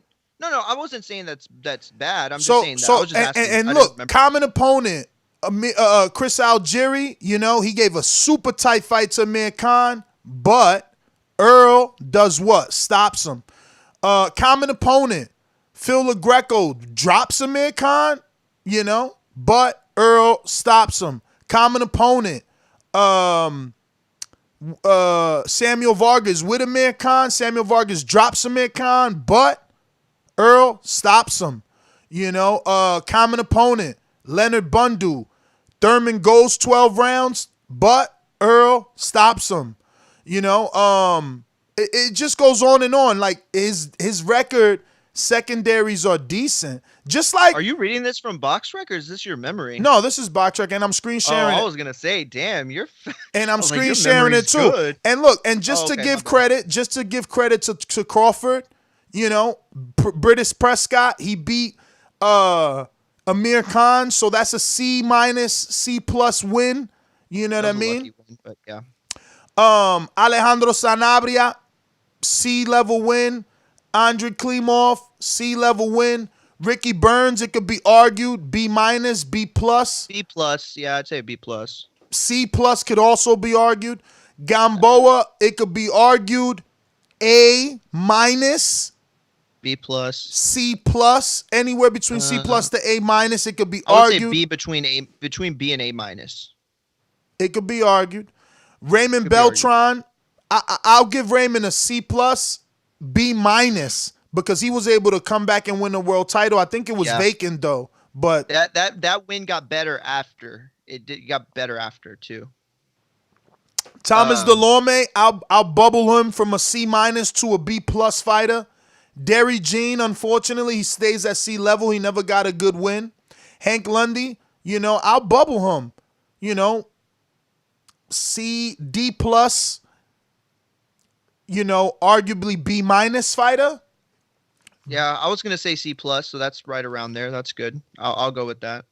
Victor Postal, definitely C fighter. I don't even know if I could say plus. What? I don't know if I could say plus. Okay, I don't want to argue this. I don't want to argue. I don't want to debate. This is all I'm gonna say. What? You made the point that the fights count when they happen. Okay, so if you're gonna count that fight when it happened, that's an A+ win. How? Because he won a vacant title and unified with Crawford? Because that's what happened. The only thing left, because he was the only thing left when the dust was standing, when Garcia completely annihilated the division. What are you talking about? No, bro. He don't. His it was all that was. Yo, left listen. His biggest win before he got a out of the ring Lucas Matisse on a comeback, okay, was Selçuk Aydin. That only you and I remember. No one's seen Selçuk Aydin ever fight live that's listening to the show right now today, unless they're listening 7 days later on the podcast or something like that. People listening live right now today, they don't know the fucking color of Selçuk Aydin's skin or what nationality he is, what country he was born, nothing. I don't even know if you fucking remember. Where's Selçuk Aydin from? I don't remember. Look at that. Turkey. And he's fucking Guerrero's biggest welterweight win. And he got a controversial welterweight win with Jojo Dan, a dude that Kell Brook annihilated. This is what I'm saying. Your resumes matter. Like fucking all lives matter, Black Lives Matter. I gave British like a C-, bro, C+, because he never been able. Because Crawford didn't know he was even going to fight him until like a day before the fight or 2 days No, but I'm before not the giving fight. Crawford the ranking. I'm giving the fighter. The fighter's never been able to get above. I'm sorry. He's never been able to get above a C+ level. Okay, then I missed it. I'm sorry. You know what? That's my fault. This is my bad. I'm sorry. I thought you were talking about what the win meant. No. As related to the fighter itself. No. My letter. Combining them. No, my letter grade was not the grade I gave the fighter for getting the win. My letter grade is for the fighter. My letter grade is for the fighter, where the fighter is at today and throughout his career in boxing. So Gamboa, I can rock with you. So Gamboa, like I said, it's arguable that throughout his career, at his prime, at his peak, he was an A- fighter. Never A+, because he got dropped every fucking fight. Every fight he got dropped. Then I'll take the A+ away from Victor Postal. If we're only counting that, then I will call. What'd you call him? A C+? He never, bro. His biggest win is again. What did you call? I don't remember. Maybe a C. I said it's hard to say plus, because he beat a Lucas Matisse that Danny did years ago. Like people still trying to get credit off Matisse. It's like you giving Bud Crawford for Khan. It's too late. Too many people beat him already.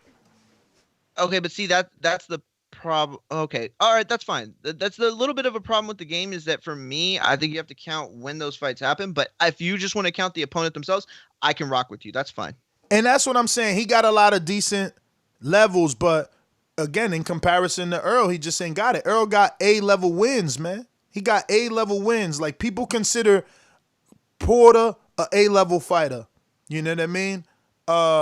Danny, A-level fighter. Thurman, A-level fighter. Terence, A-level fighter. Canelo, A-level fighter. Even Charlo, Andre, all those. Brooke at the time was undefeated. So, but actually, no, he lost to Gennady at the time. No, he had lost to Gennady. Yeah, he had lost to Gennady. So Brooke's an A fighter. Because Brooke at the height of his career,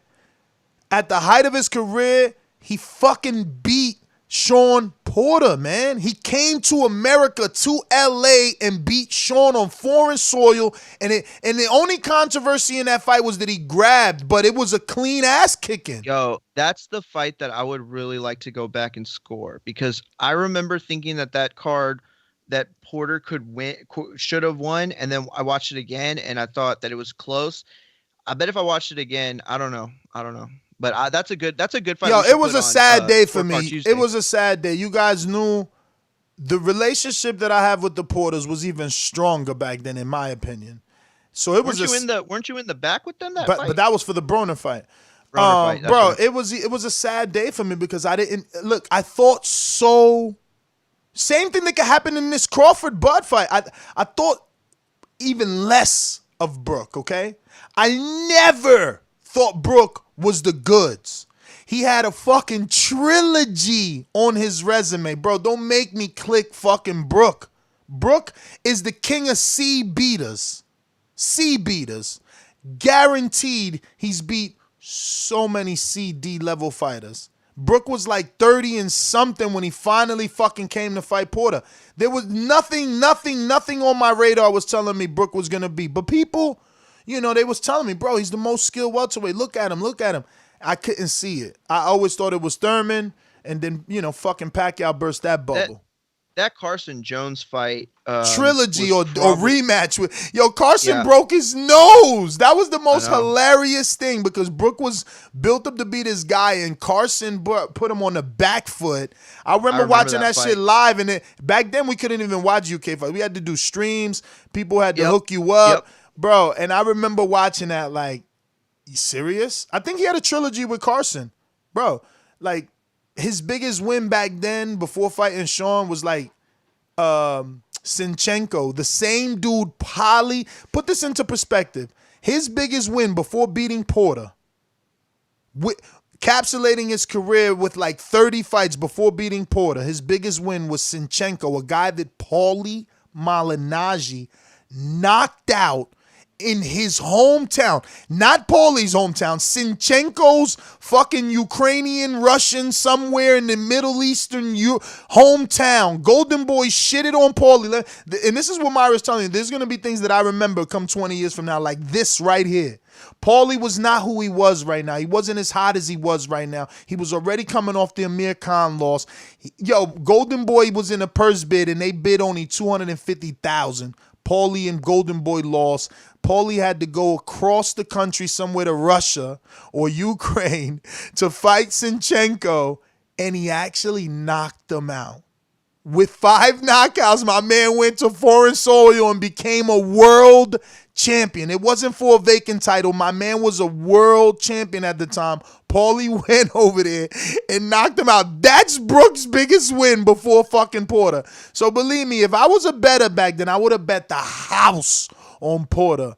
And that hold and grab style was the death of me. I just wanted to kill myself that day because it was unfair that the ref wouldn't take points from this motherfucker for all the clinching he did. Yo, we gotta watch that. We gotta do that scorecard. Horrible performance. I hated it. But we went to Stainless. We going out to Josh in North Carolina on the ringer status. What up? Good morning. Good morning, TDV. How you doing, brother? Good morning, with y'all. Chilling. Hey, man. Porter got 2 wins, and they all better than them Crawford. Whatever. All the wins Crawford got, Spence got 2 wins. I mean, Spence got 2 wins is better than all Crawford's wins. Porter and Mikey Garcia. Hands down. Can't nobody. Them 2 wins right there trump everything. I don't care what Terence Crawford did at 130 and 135. I want to see him fight a credible fighter at 147. I mean, damn. It seems like he wants to take the easy route and take these easy fights until he fights the Spence fight. And I'm tired of it, man. I'm tired of this dude. He pisses me off. I don't like the way he moves, man. I can't stand, but I think Porter will beat him, to be honest with you. That's why he don't want to fight him, because he don't want to take that risk. He don't want to take that risk. He don't want them problems. There's also no belt, though. There's also no belt on the line anymore. That's also a thing. There's also no belt on the line anymore. That's true. And I can understand it, but at the same time, man, damn, I just want to see him fight somebody at 147. And I don't know if y'all gonna do a show on him, but y'all need to do a show on Errol talking about AJ, man. He can't stand AJ. He really don't respect AJ, bro. He don't respect him. But I mean, he's got Fury too, though. He's got Fury, so he's not gonna really, be campaigning for AJ when he got Fury on his side.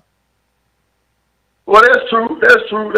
But you like he be going hard on AJ, man. He be going hard on him. But I can understand why, because he does have a weak chin and all that. And to be honest with me, I think AJ overrated.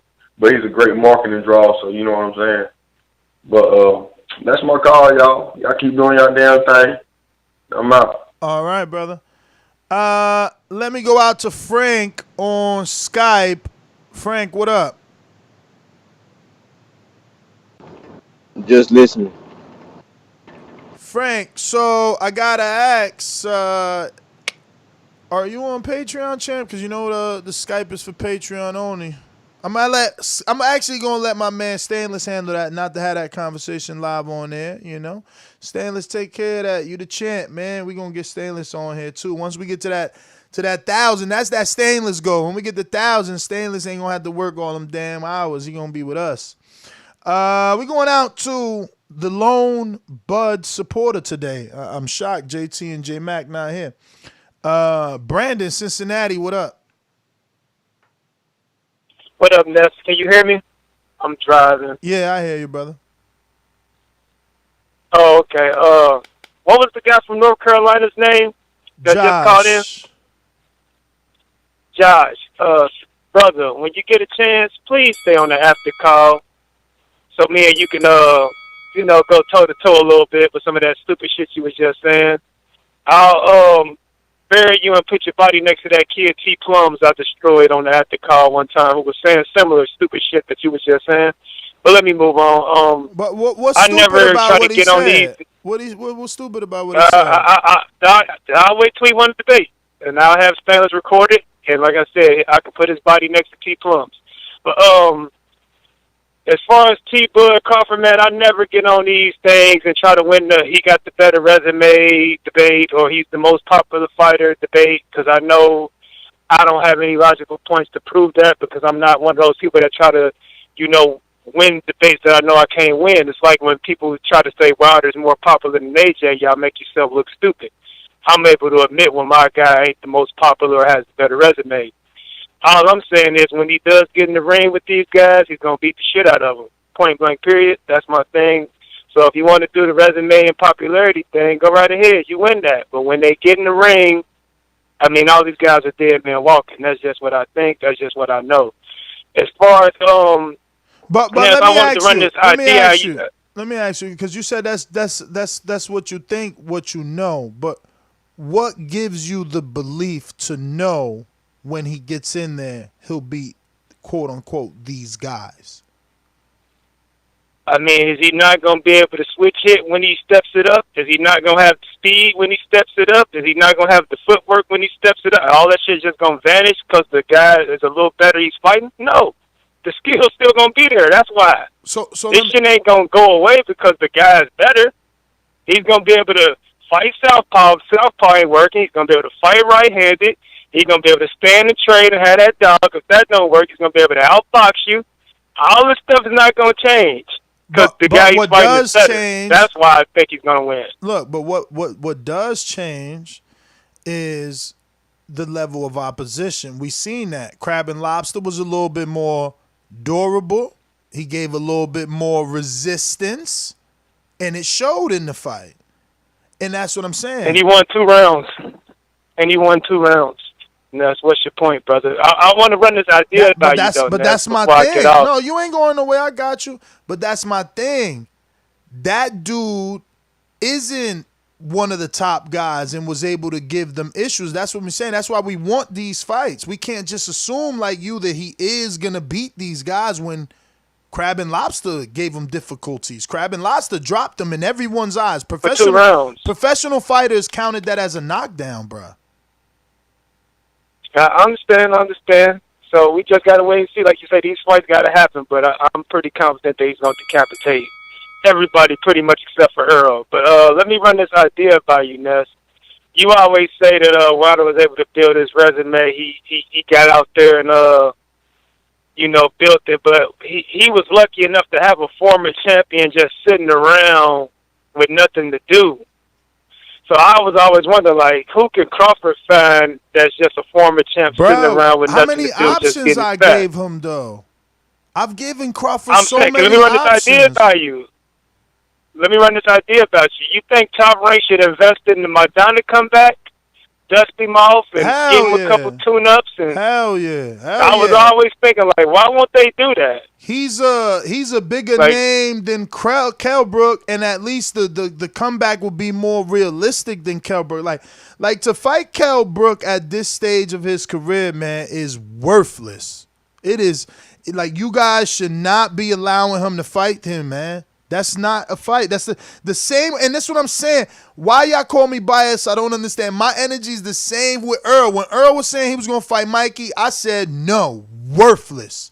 Earl, Mikey was worthless, and I was right. I was fucking Miss Cleo, Nostradamus, and Brooke Crawford will be worthless. It's only a lose-lose. If somehow, man, think about it. If Crab and Lobster could give fucking Crawford a fight, a tough fight, what if Kell-Brook can make that weight good? And he gives somehow Crawford a tight fight, man. No, it's a lose-lose, bruh. That's a common opponent. You don't want to do that. Info, you haven't pressed 1. We got a lot of listeners that haven't pressed 1. I see Caesar in Vegas. Info Joe in Cali. I see Marlon Sims. I see callers, but if you haven't pressed 1, we can't go to you. Want to thank Frank for being on Skype and being part of the Patreon family. We appreciate you appreciating the show and showing your support. Ness, real quick on the backside, how do you know when they press 1? Or do you want to just tell me off air? You get the question mark. It gets lit up. You see Jay in Colorado? Oh, I see it. Yes. Okay, perfect. Jay in Colorado, talk to me. Hey, what's good, Ness? What's good, Mario? Good morning, champ. What up? Morning. Hey, yo, did they say that Errol's coming out as the favorite right now? Yep. Earl is definitely the favorite. 130. Yeah, it's just crazy because at the end of the day, y'all can say like Terence hasn't faced the opposition, but what we have seen, and I've said this before, it doesn't matter what fight it is. Terence always figures the guy out, you know. So for Errol, for us to say, oh, he's gonna wash him, we can't say that because we haven't even seen Errol have that many dimensions to him to where he can come in at one level and then Terence figure him out and then he switch it up. You know, I don't think he got that in him for Errol. And then as you said, Mikey was an A-level fight. Hell yeah, and he's an A-level fighter. Nah, bro. And then you said it was worthless. Yeah, it was worthless, like the Kell Brookins. Come on, man. Yeah, how was that? Because I know boxing. I know who's gonna beat who when it comes to that fight. But we just seen. Listen, you can never get away or take away Mikey's ass kicking of Broner, who flirted with welterweight. He fought Maidana, never got knocked out at welterweight, and gave Maidana a fantastic. That's a classic fight. We should watch that Tuesday. That's a classic. He gets shitted on for that fight where he fought like a valiant warrior in that fight. In the 12th round, he hurt Maidana. I interviewed Maidana personally that night. He said he never been hit that hard. You know what I mean? So Mikey kicked the shit out of out of Broner. Then he beat the shit and unified out of Robert Easter, a 6'1", 6'2" dude. No. Mikey showed he was A-level. Like, just because I knew him moving up, the same way I knew Kell Brook moving up, the same way I knew Khan moving up, the same way I knew Oscar moving up. The list goes on and on for dudes that move up. Look. You gotta think about how Earl played with Mikey. I literally watched that fight 2 more times after I watched it on the pay-per-view. He did what he wanted to do. Like, he boxed the first 6, 7 rounds, boxed them off, showed that he can box, and then after that he started taking it to another level, getting it on the inside and digging in on him. So basically he was just playing with him, like you said. He just wanted to show he can box on the back foot, win a lot of rounds. But yeah, that was just like a little statement, Play with him. With Terence, he gonna have to do something different. These are my 2 favorite fighters. Just 1 and 2. So when they get in the ring, it's gonna be, we all gonna love it. But I don't know. It's gonna be a tough one. I don't know if Earl should be coming down plus money because at the same time, Terence been boxing since he was like 7. Earl just started when he was like 15 or something. You can kind of see that. Earl went to the Olympics. Earl went to the Olympics. He did. Why you and I hate to sound like a hater, but why you been boxing since you 7? You ain't go to Olympics. Jeez, man. But then you gotta think about his situation too. Meanwhile, everybody that Earl. I'm just gonna say, meanwhile, Earl probably had a better backing. You feel me? A better backing. Like his family and stuff, so he could go to the Olympics.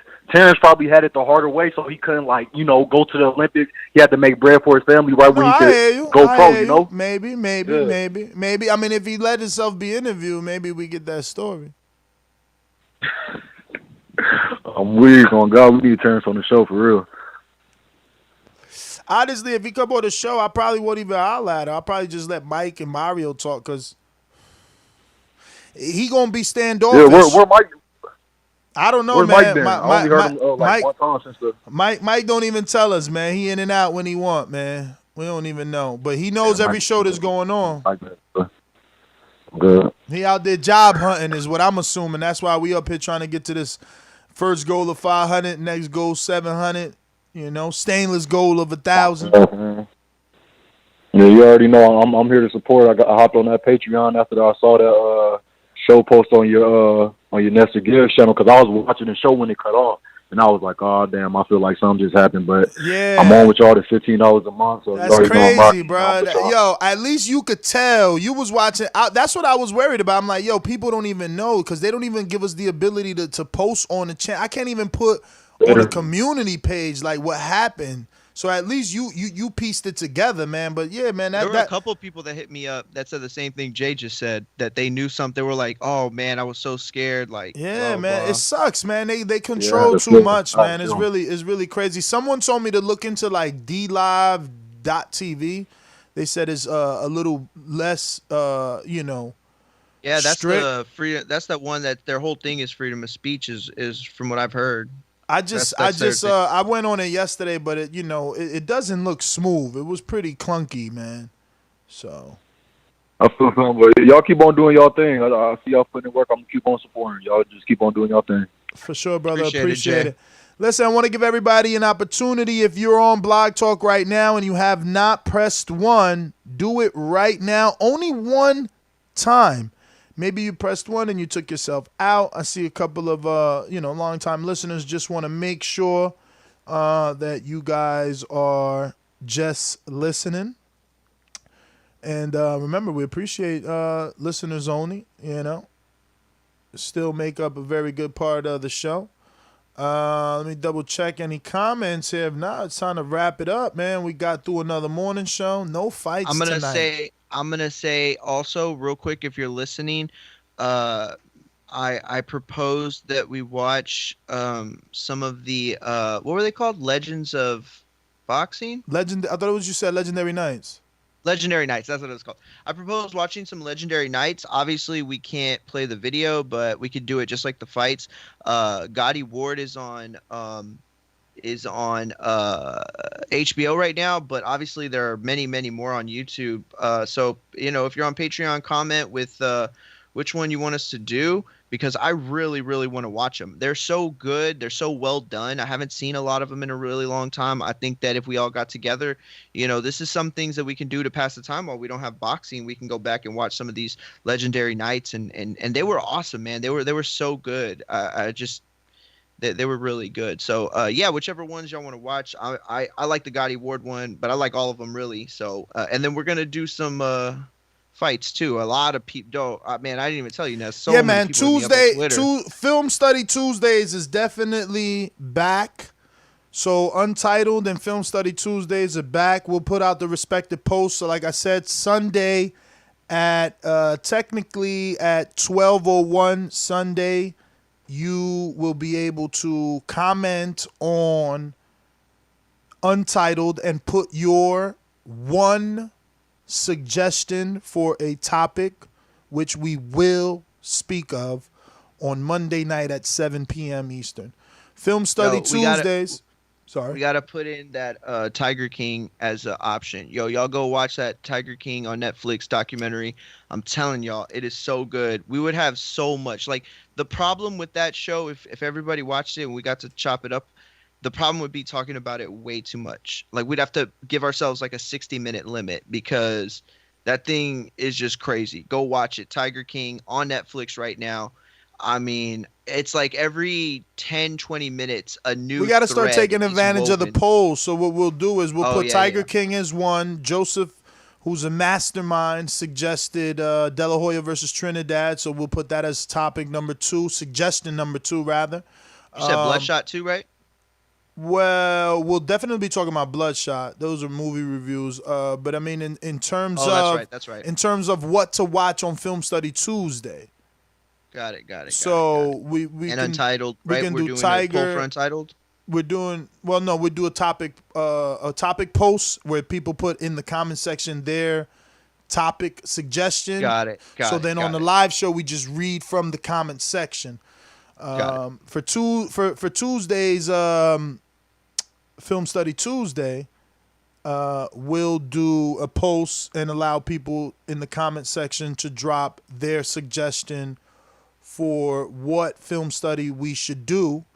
But we do already have, like I said, 3 topics, because I wouldn't mind watching Broner Maidana again. I'm sure we can find that on Showtime. I would definitely want to watch that. Showtime's catalog, where everybody can get it easily on demand on Showtime and watch it on HD, watch it on the televisions. Laura Canelo. Dazn. On Dazn. He said De La Hoya Trinidad. You said I love that one. Tiger what? Tiger Schulman's? What is yours? Your documentary, Tiger? No. Mine's for Untitled though. Yeah, but you want us to watch it, right? How long is it? No. I'm saying everybody watches it so it could be a topic. Like I don't want it to be a top. I don't want to do an Untitled where nobody knows what we're talking about. You don't want to film study it. No, I thought you wanted to suggest it as a film study. You just wanted to be an Untitled topic. Yeah, because remember when we did the R. Kelly one? What was it called? The documentary, living R. Kelly or surviving R. Kelly, some shit. Yeah, remember we did that one? Dude, people loved it because everybody had watched it. So, we chopped it up on that, and that was good. So I'm telling you, that Tiger King is dope. It's so good. It's a great documentary. It's hilarious too. Well, we can also review the first episode of season 3. Westworld, obviously. That's a good. I will choice. be discussing it, but even if it's not a topic, I always just bring up whatever movies. But now there's no movies, bro. It's ridiculous. I wish we had a drive-in. I seen on the news the drive-ins have gotten an uptick in, obviously, revenue. Y'all got drive-ins? Not us. Not us. That's what I'm saying. It was on the news. I think they're like in Texas and Cali and shit like that, right? Yeah, I know there are some in Texas for sure. There's some actually really famous ones, but you know that they have some movies out on Fandango right now, right? And iTunes, movies in the theater, The Invisible Man. AMC, I seen Invisible Man already, so we could talk about it for sure. That was pretty dope. I hated that the trailer gave away so fucking much though, because I know. It's like you knew the movie before watching it. It's so corny. I know. I hate when they do that, but yeah, Invisible Man's out there. So is that movie that it doesn't have really great reviews, but a lot of people said the ending's really crazy. That one, it's like hunting people. You know what I'm talking about? No, tell me. It's really, really spooky. It's like rich people get these. But that's not out yet, is it? It's not that out, Brian Peel Peel movie, right? Is it? Am I saying his name right? Yeah, and they dropped it on Fandango now. So even though it was supposed to open, I think this weekend or last weekend, and they dropped it. That sucks, man, because I got AMC Movie Watch. I'm on the A list, so we get to do the movies like 4 times a month or whatever for $20. But I know they got on demand on AMC. I don't know if that's included. I think that's a separate fee. But yeah, man, that's GTO, Instagram, and Twitter. Listen, guys, don't forget to use our community page on patreon.com/ThaBoxingVoice. That's where you can suggest any topic for a daily show. Maybe you see something that just dropped. Maybe you watch the Boxing Social video, an IFL video, Behind the Gloves, Fight Hype, whatever, any other YouTube video. Maybe you've seen an interesting interview that had an interesting quote from a very popular person, and you feel like this is a topic that you would like TBV to discuss. Drop it on the patreon.com/communities page. /the Boxing Voice community page. And, I'll get that immediately. Also, sorry about that, Mr. Sims. Definitely won't go without reading your super chat. Appreciate it. Remember, because these videos are Patreon only, we don't have the ability to super chat or accept super chats. So if you want to give a super chat, which would obviously always appreciate, he said, for Thurman Pack, 3 p.m. Fox today. So he's letting us know that Thurman versus Pacquiao is going to be on Fox at 3 p.m. today. I don't know if that's, West Coast or East Coast, though. He says, Ness, check the Cash App and remind people Thurman versus Pacquiao will be on Fox today. So if you're looking for some boxing, that's fantastic news. 216.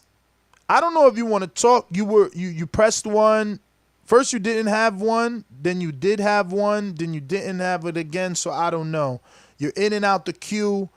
I don't know, but we'll go out to our alumni caller in California. It's looking like Mr. Info Joe. Tell them the truth, yo! Tell them the truth! This portion of the show we call In the Mr. Know, Info Joe. presented by my brother. Yo. Good morning. Joe, what up, champ? How are you? Oh, man, I was cutting the grass, man. I just I had to put the shit down real fast, grab the phone. Yo, topics far as fights, man. How about Riddick Bowe Holyfield 2, Trinidad versus Pernell or Fernando Vargas, De La Hoya versus Shane, and this topics, man. Those are good fights.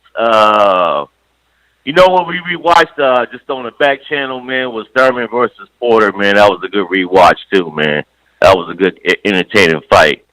But man, shout out to you brothers doing the show, man, keeping TVB alive, man. Shout out to all my brothers out there listening. Hope everybody stays safe, man. Shout out to the boxing gods, man. Let's get this shit cracking, man. And what was the other topic about Earl and Crawford? Yep, Earl opens up a favorite. Yeah, he's a favorite over Crawford. Minus 130. Wow. After looking at Earl, man, and those pictures, man, how chubby and everything, man, I don't know, man. This dude still, he's gonna have to.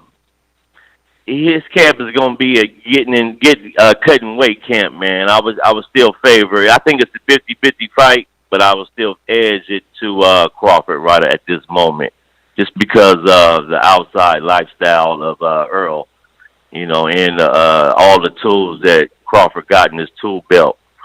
But as of right now, I would still edge it to Crawford. But thanks for the show, fellas. While I was cutting the grass, man, y'all kept me entertained, brother.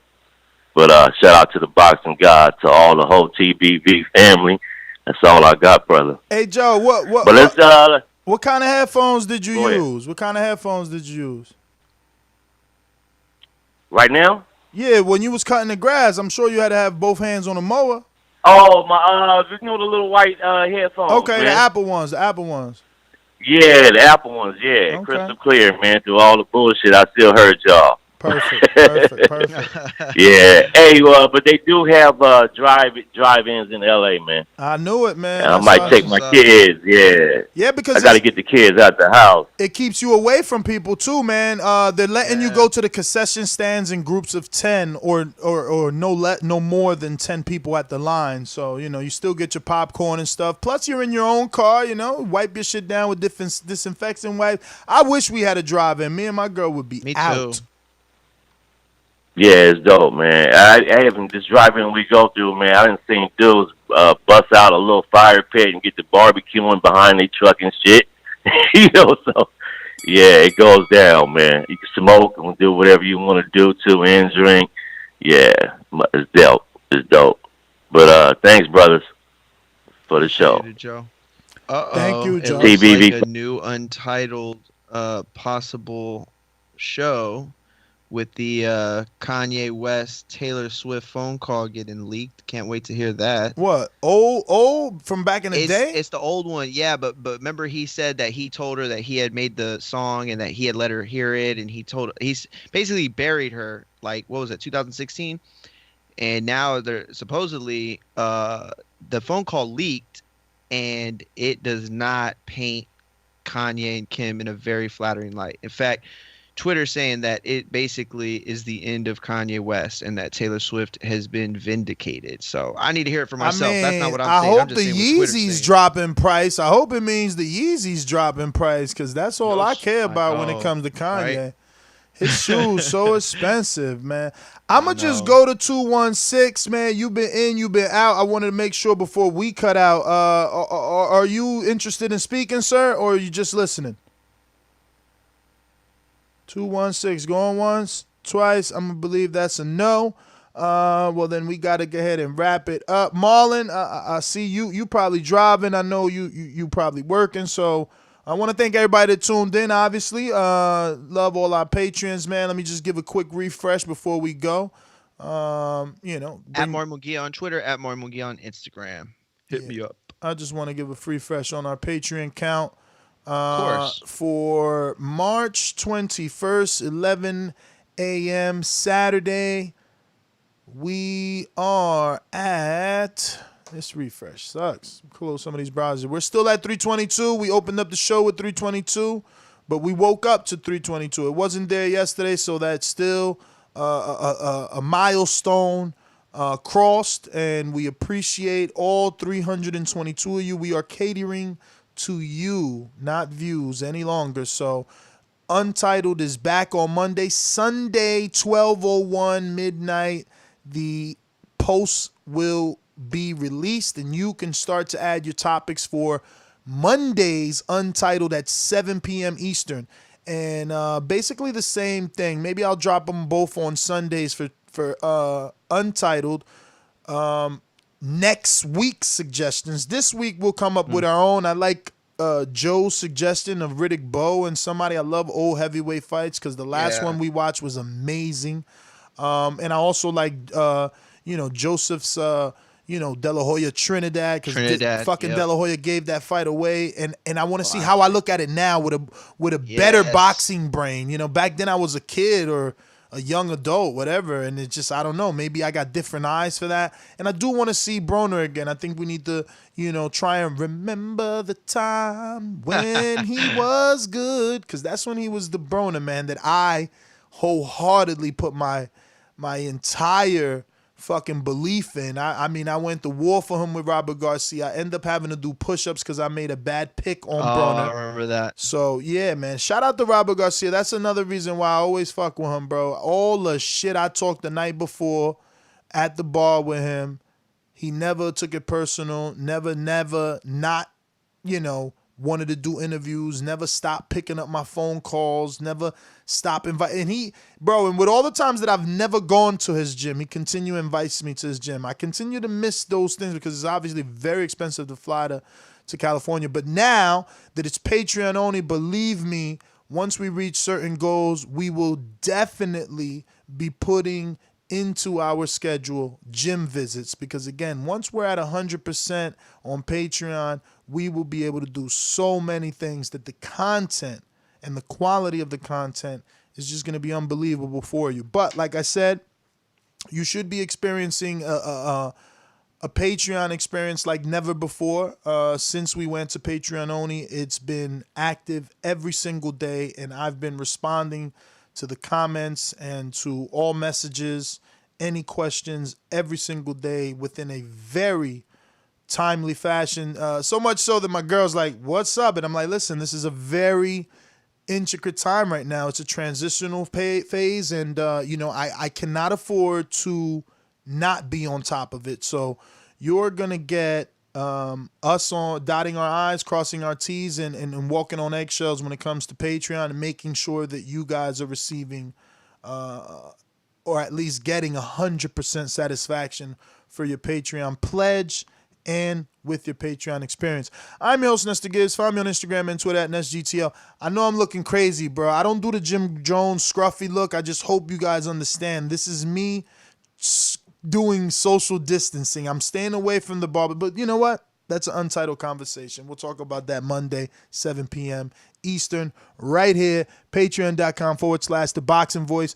Just another reminder, I'm going to keep reminding you, at least for the next 90 days, that every show will be pinned to the top of patreon.com/ThaBoxingVoice, and every morning show, Monday through Saturday, because Sundays we don't really do a morning show unless it was like the morning after with something that me and I was about to call. Yo, Stainless is so Patreon. I was just about to call you me and Patreon. You about to call him Patreon. So me and Stainless came up with like the morning after, and it's a big show, but it's only when there's a fight. So tomorrow morning there probably won't be a morning show, but there'll definitely be a 7 p.m. Eastern show, 4 p.m. Pacific. West Coast show, and 6 p.m. Central, which makes it 5 p.m. Mountain. Yeah, man, so peace. Peace.